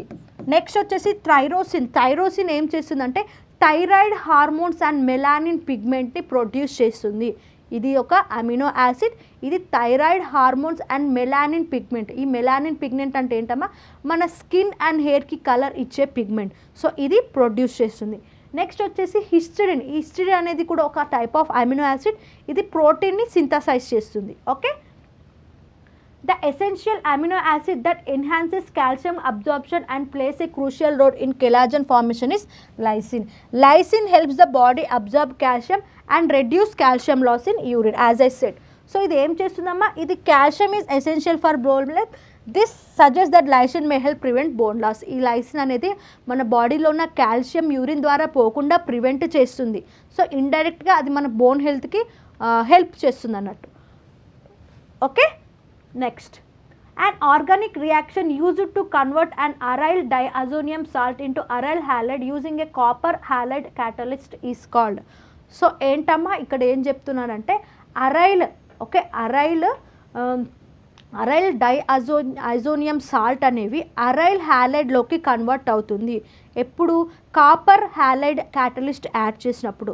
So ఈ టైప్ ఆఫ్ రియాక్షన్ని ఏమంటారు అని అడుగుతున్నారు. సో ఈ టైప్ ఆఫ్ రియాక్షన్ని మనం ఏమంటామంటే శాన్ మియర్ రియాక్షన్ అంటాము. సో అర్థమైందా? అరైల్ డైఅజోనియం సాల్ట్ అంటే ఏంటంటే which consist of triple bond of nitrogen which consist of triple bond of nitrogen and counter ion, దాన్ని మనం డైఅజోనియం సాల్ట్ అంటాం. సో ఈ అరల్ డైఅజోనియం సాల్ట్ అనేవి కాపర్ హాలైడ్ అంటే కాపర్ క్లోరైడే కావచ్చు, లేదా కాపర్ బ్రోమియమే కావచ్చు, లేదా కాపర్ అయోడినే కావచ్చు. ఈ క్యాటలిస్ట్తో రియాక్ట్ అయినప్పుడు అది మనకి ఏమిస్తుందంటమ్మా అరైల్ హ్యాలైడ్స్ అనేవి ఇస్తుందంట. Okay, aryl halides. సో ఈ సాల్ట్ అనేది హ్యాలైడ్స్తో డిస్ప్లేస్ అవుతుందంట. సో ఈ టైప్ ఆఫ్ ప్రాసెస్ని మనం ఏమంటామంటే శాండ్ మిక్స్చర్ రియాక్షన్ అంటాము. నెక్స్ట్ ఫింకెల్స్టన్ రియాక్షన్ అంటే ఏంటంటే ఫింకెల్స్టన్ రియాక్షన్ అనేది హాలోజన్ ఎక్స్చేంజ్ అనేది జరుగుతుంది. ఓకే, హాలోజన్ ఎక్స్చేంజ్ చేసే ప్రాసెస్ని మనము ఏమంటామంటే ఫింకెల్స్టన్ రియాక్షన్ అంటాం. అంటే బ్రోమైడ్ అయోడిన్తో లేదా అయోడిన్ క్లోరైడ్తో ఇలా హాలోజన్స్ ఎక్స్చేంజ్ అయితే ఆ ప్రాసెస్ని మనము ఫింకెల్స్టన్ రియాక్షన్ అంటాము. నెక్స్ట్ గట్టర్మ్యాన్ రియాక్షన్ అంటే ఏంటంటే which is used for the preparation of chlorobenzene. So ఈ క్లోరోబెన్జిన్ ఏవైతే డైఅజోనియం సాల్ట్స్ ఉంటాయో ఈ డైఅజోనియం సాల్ట్స్ అనేవి కాపర్ పౌడర్ అండ్ హైడ్రోక్లోరిక్ యాసిడ్తో రియాక్ట్ అయినప్పుడు మనకు క్లోరోబెన్జిన్ అనేది ప్రొడ్యూస్ చేస్తుంది. సో ఈ టైప్ ఆఫ్ రియాక్షన్ని మనం ఏమంటామంటే గట్టర్మ్యాన్ రియాక్షన్ అంటాము. అర్థమైందా? ఈ డైఅజోనియం సాల్ట్స్ అనేవి ఎప్పుడైతే కాపర్ పౌడర్ ప్లస్ హెచ్సిఎల్తో రియాక్ట్ అవుతుందో అప్పుడు మనకు ఏమొస్తుందమ్మా క్లోరోబెన్జిన్ అనేది వస్తుంది. సో ఈ టైప్ ఆఫ్ రియాక్షన్ని మనం ఏమంటామంటే గట్టర్మన్ రియాక్షన్ అంటాము. ఓకే, నెక్స్ట్ వచ్చేసి బాల్జ్ స్కీమాన్ రియాక్షన్. ఈ బాల్జ్ స్కీమాన్ రియాక్షన్ అంటే ఏంటి అంటే డైఅజోనియం సాల్ట్స్ నుంచి అరైల్ ఫ్లోరైడ్స్ ఫామ్ అవుతే సో ఆ టైప్ ఆఫ్ ప్రాసెస్ని మనము బాల్జ్ స్కీమాన్ రియాక్షన్ అంటాం. So this is the answer for this question. Sandmeyer reaction అంటే ఏంటమ్మా ఇట్ ఈస్ యూజ్, ఇది ఏం చేస్తుంది అరైల్ డైఅజోనియం సాల్ట్ ఎప్పుడైతే కాపర్ హ్యాలైడ్ క్యాటలిస్ట్తో రియాక్ట్ అయినప్పుడు అరైల్ హ్యాలైడ్స్ అనేది వస్తుంది. సో ఇది ఏ ప్రాసెస్ అమ్మా శాండ్ మిక్స్చర్ రియాక్షన్. సో ఇవన్నీ మనం ఎక్స్ప్లెయిన్ చేసుకున్నాం. ఓకే, నెక్స్ట్ చూద్దాం. SSC 2025 special batch course is available on Chandan logics app. These classes are explain both in English as well as Telugu languages. SSC CGL 2025 special batch course is also available on Chandana Logics app. These classes are also explained both in English as well as Telugu languages. SSC CHSL 2025 semester complete course అనేది మన Chandan logics యాప్లో available ఉంది. ఈ classes కూడా మనకు తెలుగు మీడియంలో ఉంటాయి, అదేవిధంగా ఇంగ్లీష్ మీడియంలో కూడా అవైలబుల్గా ఉంటాయి. SSC CPO 2025 సంబంధించిన స్పెషల్ బ్యాచ్ కోర్స్ కూడా మన చందన్ లాజిక్స్ యాప్లో అవైలబుల్ ఉంది. ఈ క్లాసెస్ కూడా మనకు తెలుగు మీడియంలో ఉంటాయి, అదేవిధంగా ఇంగ్లీష్ మీడియంలో అవైలబుల్గా ఉంటాయి. SSC GD 2025 సంబంధించిన కోర్స్ కూడా మన చందన్ లాజిక్స్ యాప్లో అవైలబుల్ ఉంది. ఇది జస్ట్ 10th క్లాస్ ఎలిజిబిలిటీతో ఈ కోర్స్ అనేది మనకు ఉంటుంది. సో ఈ క్లాసెస్ కూడా మనకు తెలుగు మీడియంలో ఉంటాయి, అదేవిధంగా ఇంగ్లీష్ మీడియంలో అవైలబుల్గా ఉంటాయి. SSC MTS నుంచి స్పెషల్ బ్యాచ్ కోర్స్ కూడా మన చందన్ లాజిక్స్ యాప్లో అవైలబుల్ ఉంది. ఈ క్లాసెస్ కూడా మనకు తెలుగు మీడియంలో ఉంటాయి, అదేవిధంగా ఇంగ్లీష్ మీడియంలో అవైలబుల్గా ఉంటాయి.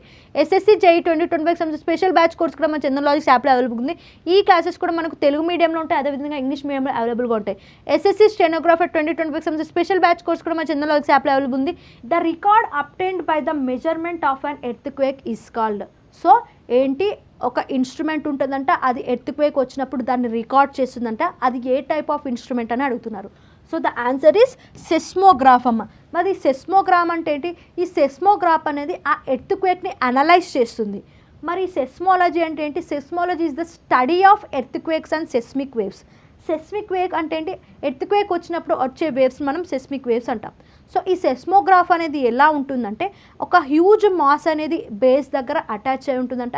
సో ఎప్పుడైతే ఎర్త్క్వేక్ వస్తుందో ఆ ఎర్త్క్వేక్ వచ్చినప్పుడు ఆ మాస్ అనేది అలాగే ఫిక్స్డ్గా ఉంటుందంట. ఈ బేస్ అనేది రొటేట్ అవుతుందంట. ఎప్పుడైతే ఈ బేస్ రొటేట్ అవుతుందో అప్పుడు ఎలక్ట్రిక్ వోల్టేజ్ అనేది ఇండ్యూస్ అవుతుందంట. సో ఎలక్ట్రిక్ వోల్టేజ్ ఇండ్యూస్ అవ్వడం వల్ల అక్కడ ఆ ఎలక్ట్రిక్ వోల్టేజ్ రికార్డింగ్ అనేది చేస్తుందంట. And that recording will gives us the magnitude of the earthquake. So ఆ టైప్ ఆఫ్ ఇన్స్ట్రుమెంట్ని మనం ఏమంటామమ్మా? సెస్మోగ్రాఫ్ అంటాము. Okay, so this is seismograph. దీనికి ఒక మాస్ ఉంటుందంట కింద అండ్ పైన బేస్కి మాస్ అటాచ్ అయి ఉంటుందంట. అది ఎర్త్క్వేక్ వచ్చినప్పుడు ఆ మాస్ అనేది అలాగే ఫిక్స్డ్ పొజిషన్లో ఉంటుందంట. బేస్ అనేది రొటేట్ అయిన కొద్దీ ఎలక్ట్రిక్ వోల్టేజ్ అనేది జనరేట్ అవుతుంది. So the electric voltage is recorded on paper, magnetic paper or other recording medium. So దాని ద్వారా మనము ఎర్త్క్వేక్ యొక్క మ్యాగ్నిట్యూడ్ అనేది తెలుసుకోవచ్చు. The first seismograph were developed in 1890. First సెస్మోగ్రాఫ్ని 1890లో డెవలప్ చేశారు. It consist of a mass attached to a fixed base. చెప్పాను కదా, it consist of a mass attached to a fixed base. So this mass will be constant and the base will move. The base moves and the mass does not. Base అనేది move అవుతుంది and mass అనేది అలాగే ఉంటుంది. So ఇది ఫిక్స్డ్గా ఉంటుందమ్మా, ఇది ఫిక్స్డ్గా ఉంటుంది, ఇది మూవ్ అవుతుంది అన్నట్టు. సో చూడండి, ఇది మూవ్ అయినా కొద్దీ ఇలా రీడింగ్స్ అనేవి ఇస్తుంది అన్నట్టు. Okay, earthquake. So the motion of the base with respect to the mass is commonly transformed into electric voltage. So ఇది మోషన్, ఈ మాస్ బేస్ అనేది ఇలా మూమెంట్ అవుతుంది కాబట్టి అక్కడ ఎలక్ట్రిసిటీ అనేది వోల్టేజ్ అనేది జనరేట్ అవుతుందంట. ఓకే, సో ఎప్పుడైనా మనము ఏదైనా రాకపోయినప్పుడు మంటలు చెలరేగుతాయి కదా, సో అదేవిధంగా ఇక్కడ ఎలక్ట్రిక్ వోల్టేజ్ అనేది జనరేట్ అవుతుందంట. And that electric voltage reading as what recordings of earthquake. Okay, next, how many individuals were conferred Padma awards by President Droupadi Murmu during the civil investiture. పౌర ఇన్వెస్టిటర్ వేడుకల్లో రాష్ట్రపతి ద్రౌపది ముర్ము ఎన్ని వ్యక్తులకు పద్మ అవార్డులు అందించారు? 68, 75, 71, 64. మనకు రీసెంట్గా January 26, 2025 మొత్తం పద్మ అవార్డ్స్ అనౌన్స్ చేశారు. 139 అవార్డ్స్ అనేవి అనౌన్స్ చేశారు. అందులో 7 పద్మవిభూషణ్, 19 పద్మభూషణ్, 113 పద్మశ్రీ. సో రీసెంట్గా ఓకే ఏప్రిల్లో రీసెంట్గా 71 మెంబర్స్కి ఈ అవార్డ్స్ అనేవి ద్రౌపది ముర్ము గారు ఇచ్చారు. So what is the answer? 71. ఈ 71లో 4 వచ్చేసి పద్మవిభూషణ్ అండ్ 57 వచ్చేసి పద్మశ్రీ. మిగతా ఎన్ని ఉంటాయమ్మా? నెక్స్ట్ 10 వచ్చేసి పద్మభూషణ్. ఓకే, సో మొత్తం 71 అవార్డ్స్ అనేవి ఇచ్చారు. సో ఎవరెవరికి పద్మవిభూషణ్ వచ్చాయమ్మా? నాగేశ్వర్ రెడ్డి, సో అదేవిధంగా సుజీకి, శారదా సిన్హా. ఓకే, వీళ్ళందరికీ ఇలా మొత్తం 7గురికి విభూషణ్ వచ్చింది. పద్మభూషణ్లో మెయిన్ వచ్చేసి బాలకృష్ణ గారికి వచ్చింది. Okay, next, the honours included 4 Padma Vibhushan. So 4 Padma Vibhushan, 10 Padma Bhushan and 57 Padma Shri. Okay, ఎప్పుడు ఇచ్చారమ్మా? ఏప్రిల్లో ద్రౌపది ముర్ము గారు రాజ్భవన్ న్యూఢిల్లీలో ఇచ్చారు.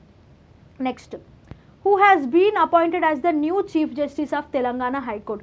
తెలంగాణ హైకోర్టు కొత్త ప్రధాన న్యాయమూర్తిగా ఎవరు నియమితులయ్యారు? Justice Devendra Kumar Upadhyaya, justice Sujoy Paul, justice Sanjay Khanna, justice Manmohan. So ఎవరమ్మా తెలంగాణ హైకోర్టుకి చీఫ్ జస్టిస్ ఆఫ్ తెలంగాణ హైకోర్టుకి ఎవరు అపాయింట్ అయ్యారు? Justice Sujoy Paul. ఓకే, ఈ మరి జస్టిస్ సంజయ్ ఖన్నా ఎవరమ్మా? He is the 51st chief justice of India. So ఇతను రీసెంట్గా May 13th ఇతను రిజైన్ చేశారు. సో అతని ప్లేస్లో B R Gavai has become the 52nd chief justice of India. Justice Manmohan ఎవరమ్మా? జస్టిస్ మన్మోహన్ ఇప్పుడు సుప్రీంకోర్టుకి జడ్జిగా వ్యవహరించారు. Now who is the chief justice of Telangana high court? ఇప్పుడు Justice Sujoy Paul. So he is Justice Sujoy Paul. The union government has appointed Justice Sujoy Paul as justice chief justice of Telangana high court. ఇతను transfer అయ్యారమ్మా. ఎవరు? Transfer of the chief justice of high court Alok Aradhe to Bombay high court. So మనకు SSC 2025కి సంబంధించిన ఒక free rankers batch అనే ఇనిషియేటివ్ని తీసుకొచ్చాం. So ప్రతి ఒక్కరూ ఈ బ్యాచ్ ఫ్రీగా యూటిలైజ్ చేసుకోవచ్చు. మేము టెస్ట్ కండక్ట్ చేస్తాము, దానికి సంబంధించిన పేపర్ ఎక్స్ప్లెనేషన్ కూడా మీకు ఫ్రీగా ప్రొవైడ్ చేస్తాము. Just attempt those 15 tests so that మీకు ఎగ్జామ్స్లో క్వశ్చన్స్ అనేవి ఏ లెవెల్లో అడుగుతున్నారో, మీరు పర్ఫెక్ట్గా ఎగ్జామ్లో ఏ విధంగా ఎగ్జామ్ టైమింగ్ బేస్ చేసుకొని రాయాలో మీకు ఐడియా అనేది రావడానికి మేము చాలా ఎఫర్ట్స్ పెట్టి ఈ ఫ్రీ ర్యాంకర్స్ బ్యాచ్ అనేది మీకు తీసుకొచ్చాము.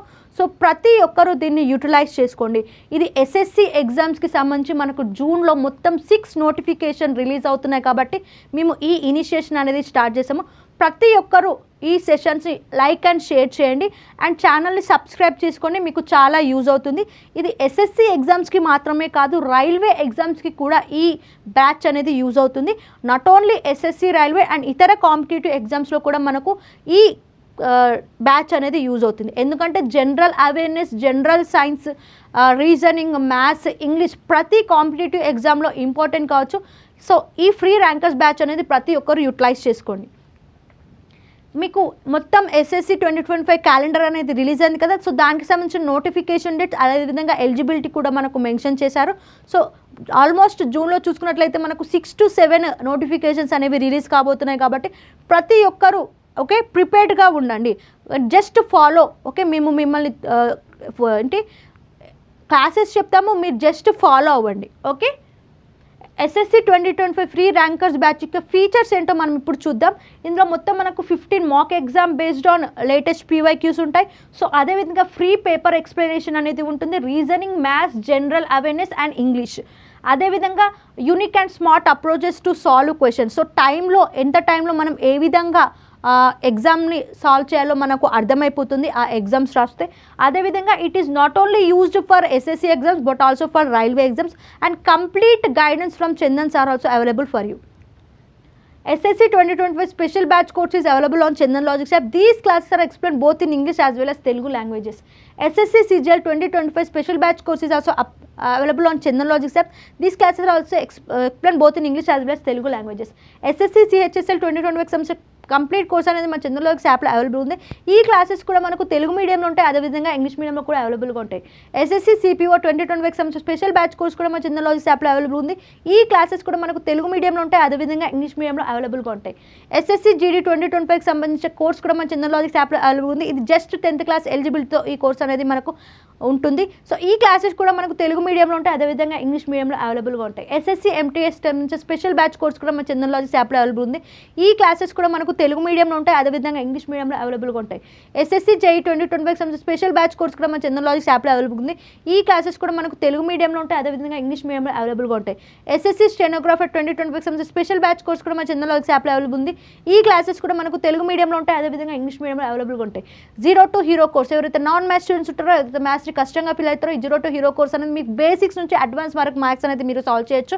సో ఈ క్లాసెస్ అనేది తీసుకున్నట్లయితే మీరు విత్ బెస్ట్ ట్రిక్స్ మీరు ప్రాబ్లమ్స్ అనేది ఎగ్జామ్స్లో సాల్వ్ చేసుకోవచ్చు. ఈ క్లాసెస్ అనేవి మనకు తెలుగు మీడియంలో ఉంటాయి, అదేవిధంగా ఇంగ్లీష్ మీడియంలో కూడా అవైలబుల్గా ఉంటాయి. RRB గ్రూప్ డి 2025 సంబంధించిన స్పెషల్ బ్యాచ్ కోర్స్ కూడా మన చందన్ లాజిక్స్ యాప్లో అవైలబుల్ ఉంది. ఈ క్లాసెస్ కూడా మనకు తెలుగు మీడియంలో ఉంటాయి, అదేవిధంగా ఇంగ్లీష్ మీడియంలో కూడా అవైలబుల్గా ఉంటాయి.